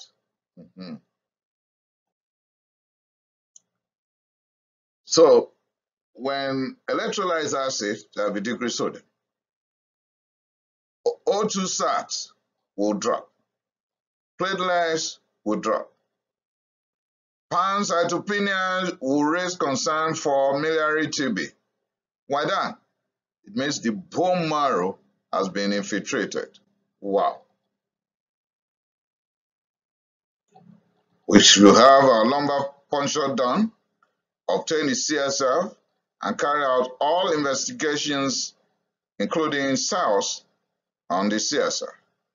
We may have tissue biopsy. We can have our tuberculin skin test or interferon gamma release assay. We should go for this straight because there are a lot of controversies with Mantoux test. Alcohol acid fast bacilli or acid alcohol fast bacilli, choose which way you want to call it. Nucleic acid amplification test and HIV screening should be done in anyone with TB, and anyone with HIV should have screening for TB done. Now, radiologically, we can have chest X-ray done. There we'll pick reticulonodular pattern of miliary TB throughout the lungs. Normal chest X-ray will be the case in up to 50% of the miliary TB cases, normal chest X-ray. Then you call for CT, PET down, gallium scans, fundoscopy examination with choroidal tuberculosis. Oh wow! Even the eyes are not spared here. What are the possible differential diagnoses of miliary TB? Could be pulmonary tuberculosis, non-tuberculous Mycobacterium, tumor metastasis, histoplasmosis, coccidioidomycosis, blastomycosis, pneumocystic jirovecii pneumonia, formerly known as pneumocystic carinii pneumonia, Legionella, pistachosis, brucellosis, or parasitic infection. The list of differential diagnoses will also include varicella, cytomegalovirus, flu, measles, lymphoma, mesothelioma, sarcoidosis, amyloidosis, or foreign body. Now, treatment. How can we treat miliary tuberculosis? The treatment is essentially the same as we will treat pulmonary tuberculosis. And someone is asking me, you've not told us how to treat pulmonary tuberculosis and now making reference to it. No, don't be in a haste. We'll get there in a bit. But the difference between treatment of pulmonary tuberculosis with antituberculous medications and miliary tuberculosis is that we will treat miliary tuberculosis for longer duration in children and immunocompromised patients. And ask me, who are the people that will have miliary TB before? Are they not immunocompromised patients?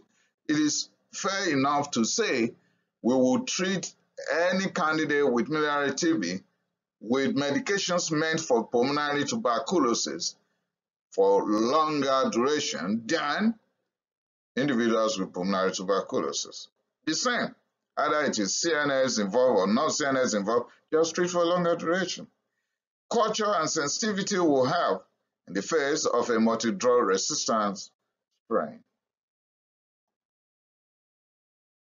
How can we prevent miliary tuberculosis from even coming up at all?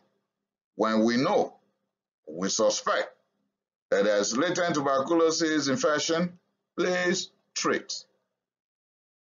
BCG should be given at birth if the child has been given birth to in endemic regions of the world. And let me advise you, I don't know if my advice will count. In some communities in the Western world where you know that TB is likely or is prevailing, with prevalency of TB in that community, why not treating the children given birth to by those people, like people in the developing countries or in other parts of the world with endemic TB will be treated, meaning giving them BCG at birth. Non-relenting treatment of pulmonary TB with direct observed therapy. That should be the case here. Okay, that is the end of miliary TB. It's not the end of this presentation yet. Okay, you can pause, can have coffee, we'll come back again. Today, we want to go through everything on tuberculosis.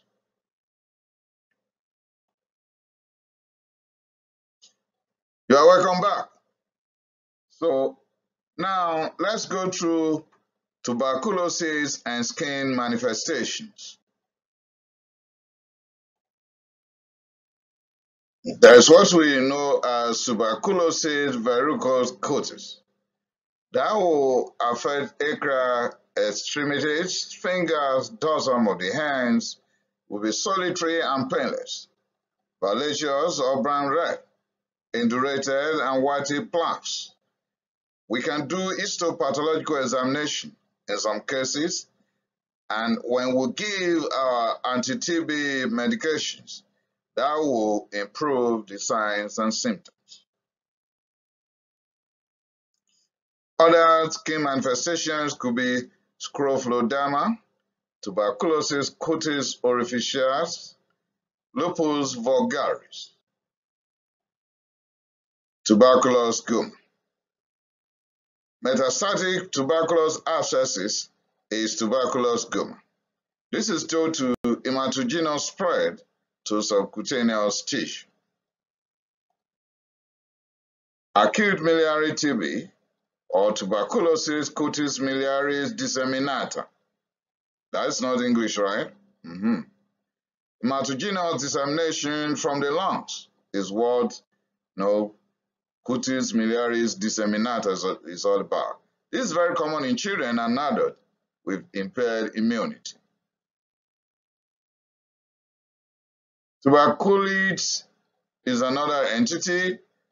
These are cutaneous lesions that can arise secondary to homogeneous spread of miliary tuberculosis. This will be found in people with good immunity. They have good immunity to Mycobacterium tuberculosis, but then they are down with skin manifestation. There's no staining confirmation that will work here, but tuberculin skin test will be positive. You can have histopathological test done, and that will be positive. When you give your anti-TB agent, it will likely resolve it. Others will be papillonecrotic tuberculosis, lichen scrophulosum, erythema induration of basin, primary inoculation tuberculosis, also known as tuberculous canker. Okay, you are faced with skin manifestations and you are not sure it is from TB or not. Well, don't bother your head too much. You can just scrape out of that and have Mycobacterium culture done. That will be the gold standard. You can have stain smear and then go for alcohol acid fast bacilli, Z-niacin acid fast stain for AFB. Can get that done. You may have skin biopsy for histopathology. And also remember, you have the tuberculin skin test that you can do using Mantoux technique and preferred protein derivative or RT23. Interferon gamma release assay is another thing you can do when you are faced with skin manifestations of TB and you're not sure. It is a serological test helpful in diagnosing latent TB infection. It is not influenced by bacilli calmette guerin, that is BCG history. And as a matter of fact, when BCG history will appear to be a concerning factor or a controversial issue, then just go for IGRA. The false positive is a possible situation when we are dealing with Mycobacterium marinum or Mycobacterium kansasi. Now, you are not sure, and so many tests are available and not working, then we have one other option here, that is polymerase chain reaction. You are familiar with this, right? That is all about nucleic amplification for Mycobacterium tuberculosis DNA. This will be used when smear samples tests like tuberculin skin test, interferon gamma release assay, and culture are not working. No, pause. Not that they are not working, but they are not conclusive.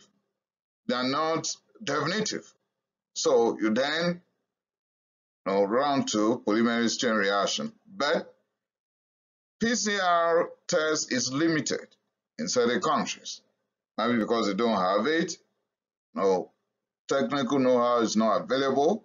So in centers, big centers in the world where this could be done, it will be helpful to get that done and get to the root of the problem. Now, you can't even do any test, or you've done all of them and you are not sure, nothing is definitive that this skin manifestation is due to tuberculosis, then just administer anti-tuberculosis medications. So you have therapeutic trial with anti-TB drugs. And watch. If it resolves the problem or the cutaneous manifestation is resolved, then the cutaneous problem is TB related. Now, TB in children.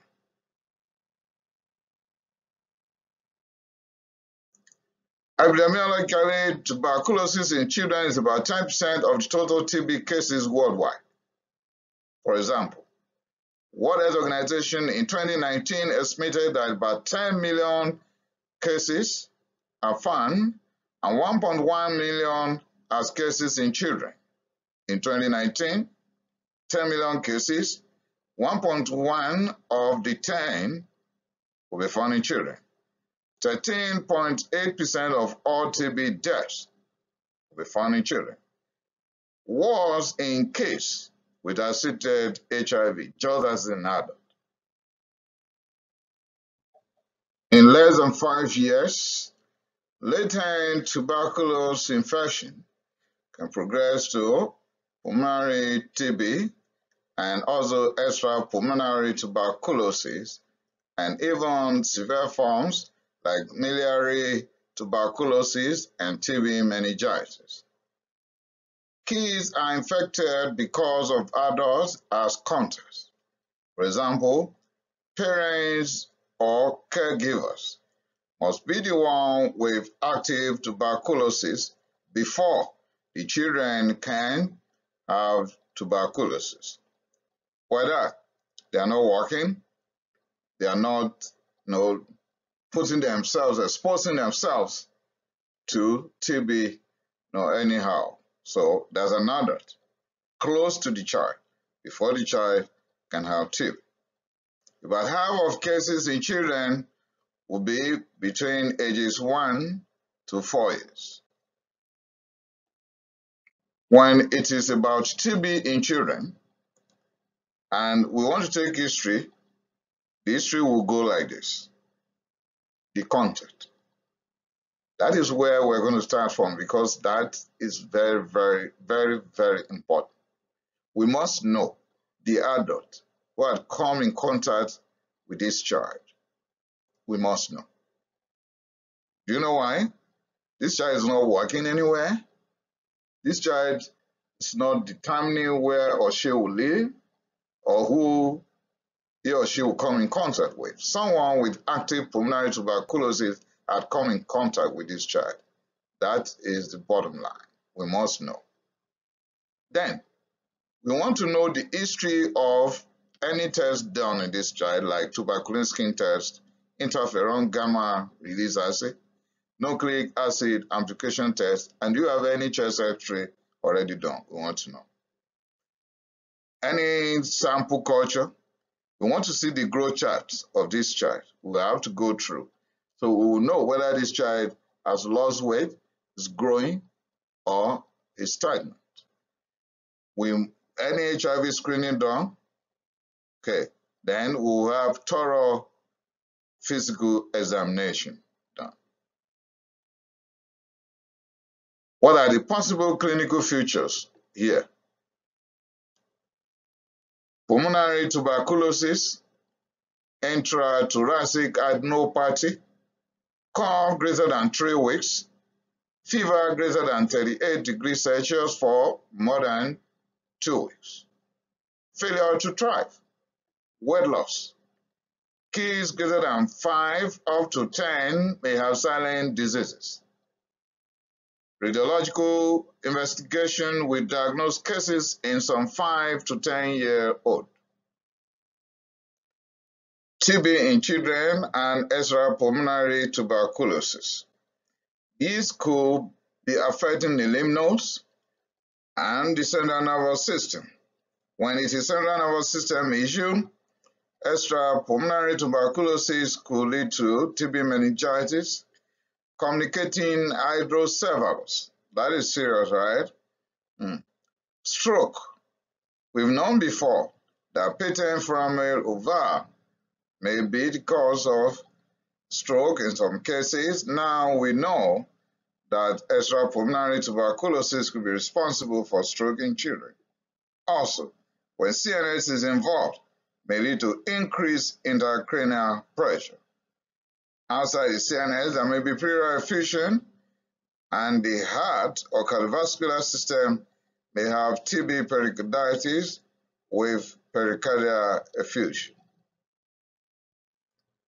Abdominal tuberculosis in children will present with pain, jaundice, ascites, diarrhea, and TB adenitis may be painless, fixed, with a lymph nodes in the cervical region, with or without fistula formation. The clinical features could also include TB of the joint, vertebral tuberculosis with gibbous formation in children, skin with waxy papilloneurotic lesions could be the case, and when kidneys are involved, there might be hematuria and sterile pores in the urine. Still on clinical features, the eye in children with tuberculosis can present with conjunctivitis and inflammation of the iris. Congenital TB. That is a very serious condition because it's associated with about 50% mortality. Though, the good news is it's rare, but when it's present, mortality is pretty high. It is associated with tuberculosis endometritis or disseminated tuberculosis in the mud. The spread by placenta or by fetal aspiration of the amniotic fluid containing Mycobacterium tuberculosis is the source of acquisition. Clinical features of congenital tuberculosis. The child will be delivered with respiratory distress. There will be fever, and the liver will be enlarged, the same as the kidney. There will be poor sucking reflex with lethargy and irritability. How can we make the diagnosis of congenital tuberculosis? Tuberculin skin test or interferon gamma release assay could be done. Please screen for HIV. We can have chest x-ray done. They have lumbar puncture and obtain the CSR for analysis. Samples for culture will be appropriate because that is the gold standard. You can have alcohol acid fast bacilli or nucleic acid amplification test done. We may grab the placenta sample for histology and also AAFB and AAT or IGRA. Neonatal tuberculosis can follow postnatal exposure, and it is more common than congenital tuberculosis. Please evaluate the mode in both cases, meaning either it is congenital or neonatal tuberculosis. You must screen the mother.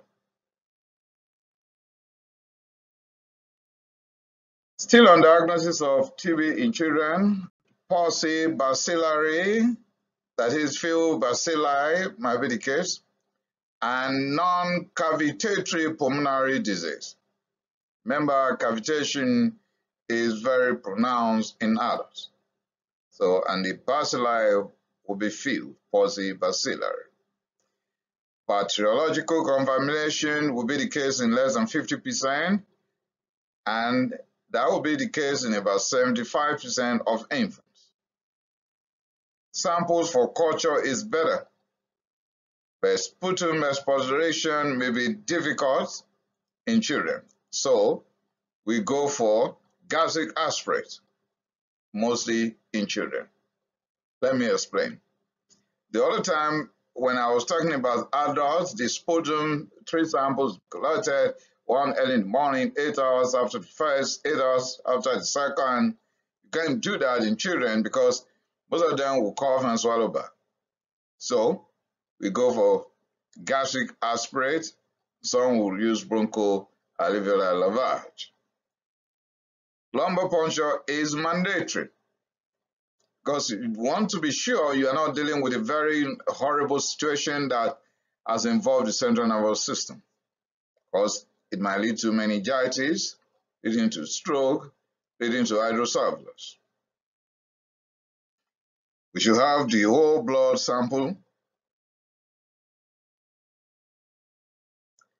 bone marrow specimen, particularly when there's miliary tuberculosis that would have infiltrated the bone marrow, leading to pancytopenia. The lymph nodes that must have been enlarged should be biopsied. Urine sample could be taken. Remember, there will be maturia, there will be pores in urine, right? Pleural fluid because of probability of pleural effusion. So when there's pleural effusion, you tap for analysis.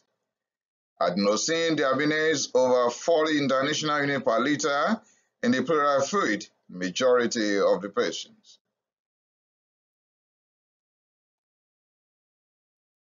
You can use expert MTB/RIF.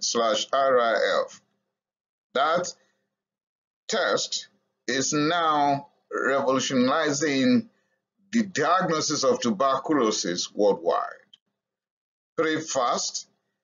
These would detect Mycobacterium tuberculosis complex and resistance to rifampin all within 2 hours. Great, right? It is a nucleic acid amplification test that is capable of detecting Mycobacterium tuberculosis and also capable of detecting rifampin resistance. You may choose to use interferon gamma release assay in a child greater than 2 years, but that may not give you a true picture if you are dealing with overwhelming immunosuppression. Radiologically, you can have chest X-ray, PA and lateral, you can have chest CT, urine antigen, or urine LAM, that is lipoarabinal man. Treatment in TB in children will be by direct observed therapy.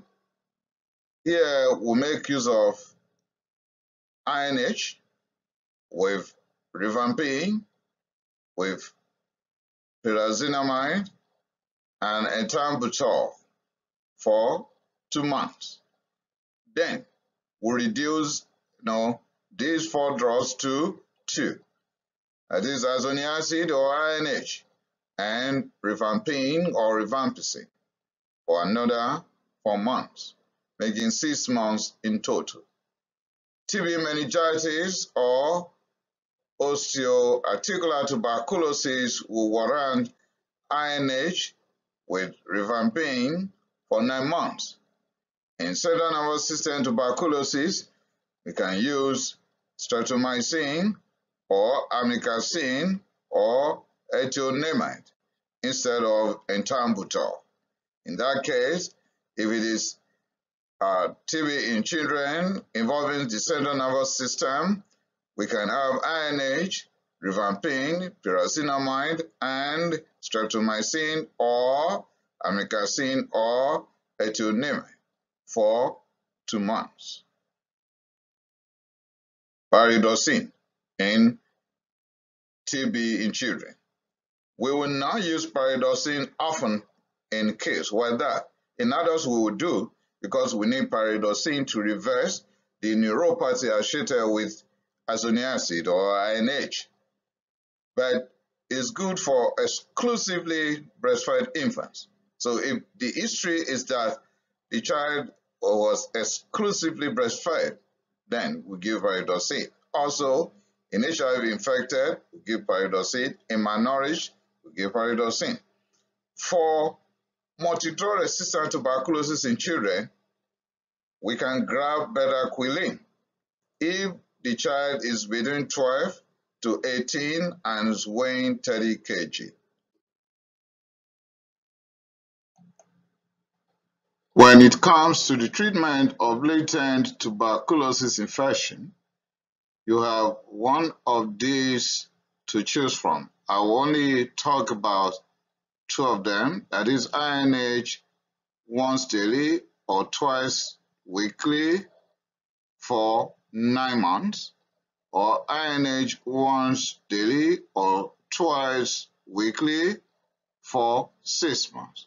When you place a child on INH like this, we must be monitoring and adjusting the dose based on the weight of the child. You can pause and go through the other regimen. Prevention of tuberculosis in children. Prevention, they say, is cheaper than cure. That is, if the condition is even curable at all. Now, for prevention, let's go for BCG immunization. I suggested the other time that even in developed world, if you are sure that the particular community in your city, they are known to be having TB or there's prevalence of TB in that community, why not treat that very community after explaining to them so that it will not be like as if you are insulting them, that it will be safer for all kids delivered in that community to have BCG at birth. Then treat latent tuberculosis infection as if you are treating active pulmonary tuberculosis. Educate and evaluate caregivers and parents, because children will not have TB unless they are in contact with an adult with tuberculosis. We must treat immediately, we can make that diagnosis. Or when there's a high level of suspicion, when the index of suspicion is pretty high, please, we treat immediately. There is timetable for tuberculosis in children, and that will lead to the end of tuberculosis in children. Incubation period is between 3 to 8 weeks. The primary tuberculosis will set in 1 to 3 months. Miliary tuberculosis and TB meningitis could be the case in 2 to 6 months. TB lymphadenitis in 3 to 9 months. TB with pleural effusion in 3 to 9 months. TB affecting the bones, the joints, will occur several years after acquiring the pathogen. Renal and genital tuberculosis will develop over at least 10 years. Now, the treatment of tuberculosis generally. We will adopt what is known as DOT, directly observed therapy. DOT, directly observed therapy, means there will be daily given of the medication at 7 days per week if hospitalized, 5 days per week if not hospitalized, and have self-administration on weekends. But many centers will rather choose to still see the patient even on weekends. They can send public health nurses to those homes. Newly diagnosed pulmonary tuberculosis should have INH, that is isoniatic acid, with rifampicin or rifampin, and pyrazinamide and ethambutol with pyridoxine for the first 2 months. Then, these 1, 2, 3, 4, and 5 medications will be reduced to 3, reduced to INH and rifampicin, and will continue pyridoxine to reverse the neuropathy associated with INH, and that will continue for the next 4 months, up to 7 months, as the case might be. In total, we will treat an adult with tuberculosis with 5 medications within 6 to 9 months. The first-line agents will be isoniatic acid or INH, rifamycin or rifampin or rifampicin or rifampicin or rifampicin. It's all the same, depending on the brand name available in your jurisdiction. Pyrazinamide, ethambutol, and pyridoxine. Doses. Isoniatic acid or INH could be given as injection or tablet at 50 mg to 300 mg once daily. Injection or tablet in children will be 15 mg per kilogram 3 times per week. Injection or tablet 15 mg per kilogram 2 times per week. Injection or tablet 15 mg per kilogram 1 time per week. Rifampicin, on the other hand, will come in the form of capsules or injection. Could be given at 10 mg per kilogram, maximum will be 600 mg daily. And also remember, we're going to use rifampicin in other situations also. 3 times per week or 2 times per week or 1 time per week could be another case. Rifampicin capsule only at 150 mg to 300 mg per oral once daily. Rifampicin will also come in form of capsule at 150 mg once daily or 10 to 20 mg per kilogram once weekly.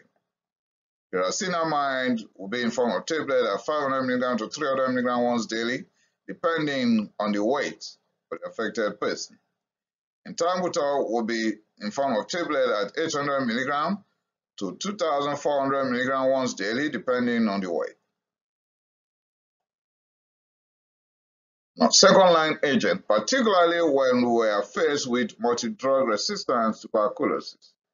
We have to do microscopic culture and sensitivity to know this specific agent that very Mycobacterium tuberculosis will be sensitive to. We can use up to 5 drugs that the microbe will be susceptible to. We should use those that have not been used in that very patient before that time when the MCS was done. Please, you don't go this way alone. Consult the TB experts in your jurisdiction. Then you can choose from the following. You may go for levofloxacin or moxifloxacin. You can check my channel here. I have full presentation on moxifloxacin, ciprofloxacin, and floxacin generally, all published right there. You can go for both linezolid and bedaquiline. There is a separate presentation on linezolid, all right, published by me. I tagged it, reserved antibiotic and mild antidepressant. Linezolid has that, characteristics. Both clofazimine and cycloserine or terizidone. The use of one of these is also welcome, amikacin or streptomycin. If you can't use injection in amikacin or streptomycin above, then use delamanid and pyrazinamide and ethambutol. Also, you can choose from etonimide or protonamide, imipenem, celestine combination with clavulanate or meropenem clavulanate. Para-aminosalicylic acid, high-dose azoniazid or bedaquiline for multidrug resistant tuberculosis. Monitoring. Serum concentrations for anti-TB drugs is necessary. Why that? To facilitate dose adjustment.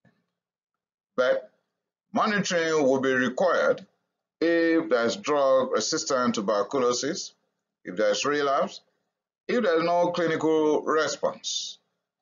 Drug malabsorption is the case like in alcohol use or diabetes mellitus with gastroparesis. If there's drug-drug interaction, we need to monitor. Renal impairment, because of possibility of less clearance of medication, we need to monitor. If there's associated HIV code infection, or we are using aminoglycoside, then we have to monitor. And paramount among all these factors that will lead to monitoring will be adverse effects of the medications. Laboratory before anti-TB drugs should include liver function tests because most of them will give hepatotoxicity. So we must have liver function and liver enzymes. With or without hepatitis B and C screening. We must screen for HIV because that may determine the failure and the probability of more morbidity or mortality. Complete blood count, blood, urea, nitrogen, and creatinine, trying to know what's happening to the renal system. Pregnancy test is necessary. Visual acuity because of ethambutol. Thyroid function test because of etonamide. We have to rule out depression because of cycloserine, and neuropathy must be ruled out because of INH or linezolid. EKG must be at hand because of bedaquiline or quinolones. While on anti-TB medications, please don't be mad at me. You are not expected to be taking alcohol. And we must watch out for signs and symptoms of hepatotoxicity, like nausea, vomiting, dark urine, jaundice, pruritus, fatigue, fever, bleeding, bruising, right upper quadrant pain, and arthritis. Watch out for hepatotoxicity, peripheral neuropathy. The hepatotoxicity can just reverse to the previous slide that I've given the signs and symptoms there. Then for neuropathy, if you're on INH, that is isoniazid, ethionamine, cycloserine, and linezolid. In that case, you can give vitamin B6, that is pyridoxine, 50 mg per hour once daily to prevent neuropathy due to these medications. And of course, central nervous system toxicity, for example, seizures, psychiatric effects, and serotonin syndrome.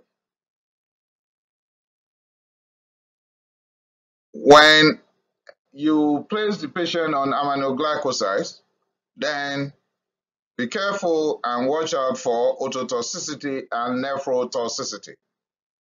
Ophthalmic toxicity is a possibility with ethambutol, linezolid, ethionamine, isoniazid, clovarsim.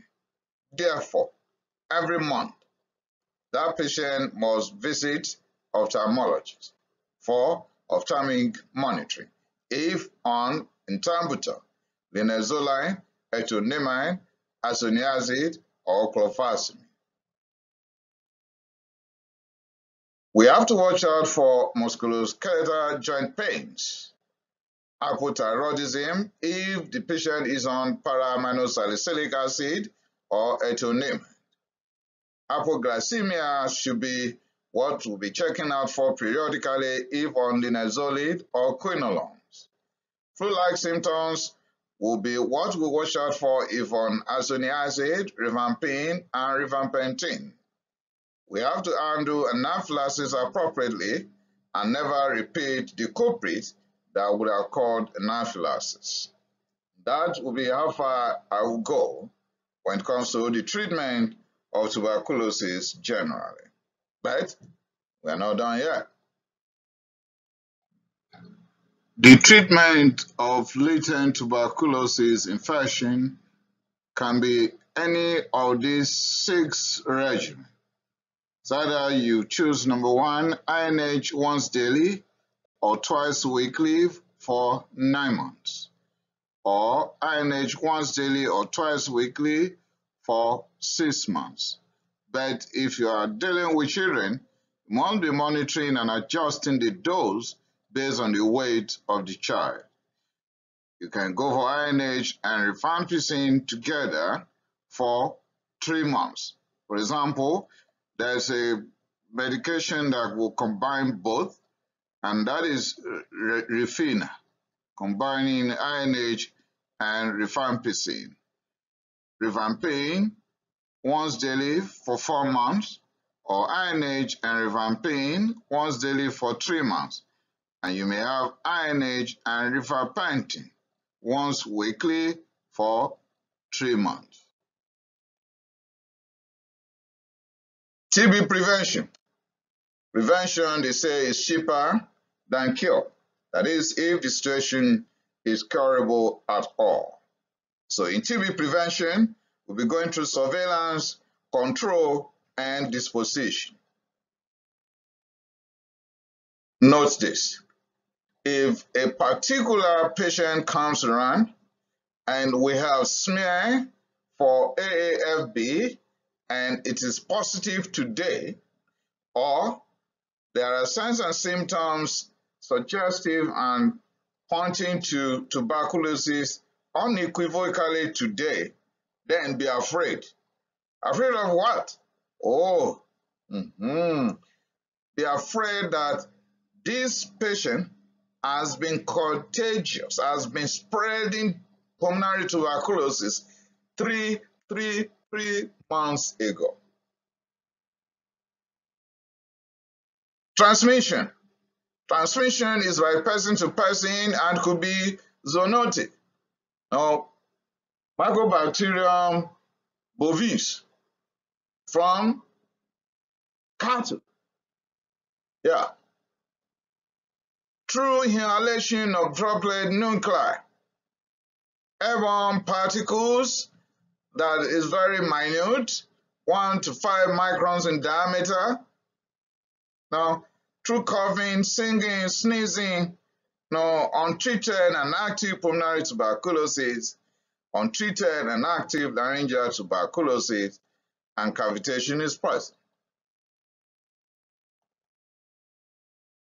In hospitals, it is possible to transmit tuberculosis through endotracheal intubation. Oh, you heard that? Bronchoscopy, sputum induction, chest therapy. That is why respiratory therapists should endure screening, and once there is suspicions of latent tuberculosis infection, just have the treatment. Nebulization, TB abscess irrigation, autopsy on TB dead body. Widespread transmission is more in pulmonary tuberculosis and laryngeal TB. Extrapulmonary tuberculosis are less contagious. Control. Okay, we can have written TB infection control plan, and all units will have a copy and widely displayed where everybody could see it. Then, this was done in Europe, and that is why they had less resurgency, isolation of cases. Don't feel bad. If you are diagnosed with tuberculosis and you are confined in a room, you are not under arrest.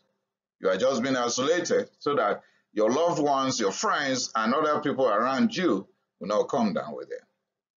We have to educate all workers on tuberculosis.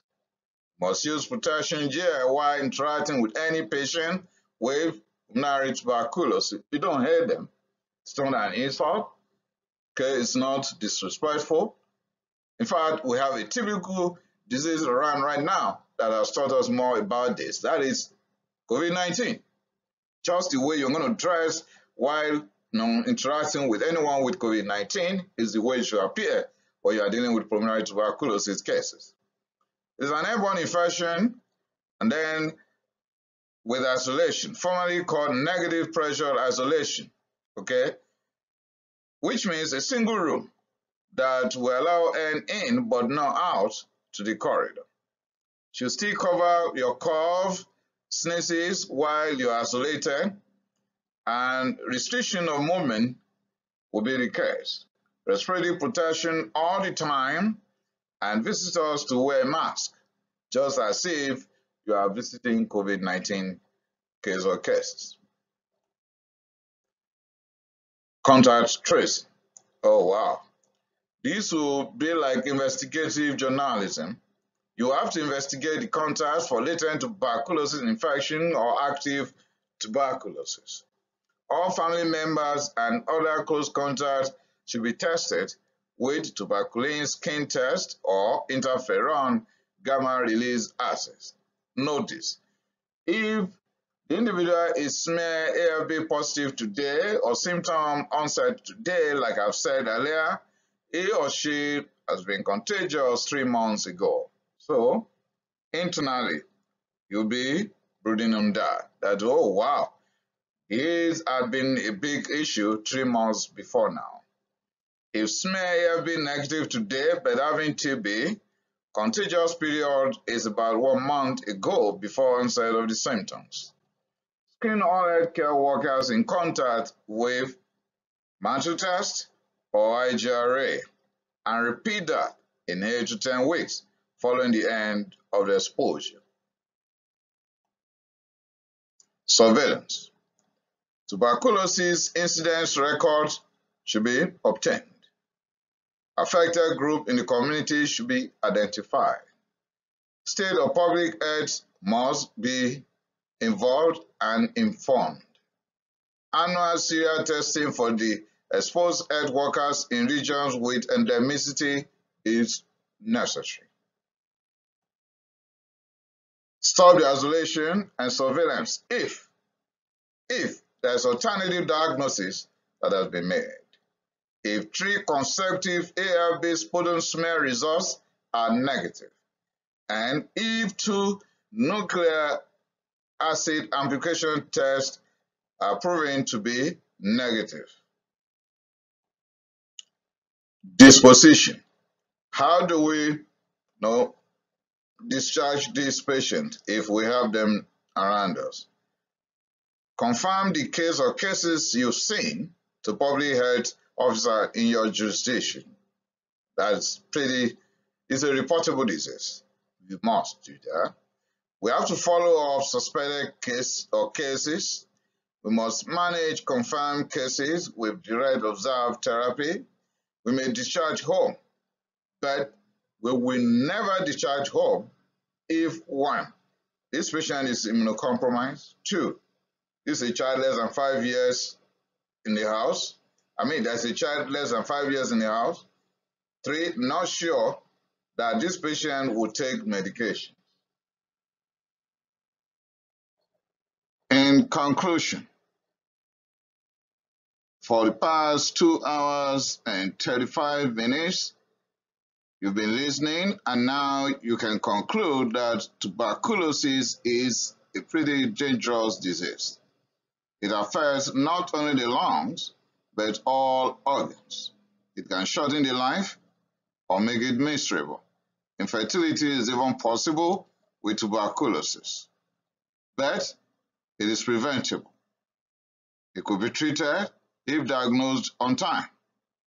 Late diagnosis will increase morbidity and mortality. Remember, we've gone through the account from World Health Organization that millions and millions of people are dying due to tuberculosis. So let's join hands with the World Health Organization to end tuberculosis in 2035. Now, I'm doing mine, making this presentation. Please do yours by listening and sharing this with everyone on your platform, with your friends, with your family members. Thanks for listening. Remember to share this presentation with everyone. Remember to subscribe to my channel. I appreciate that.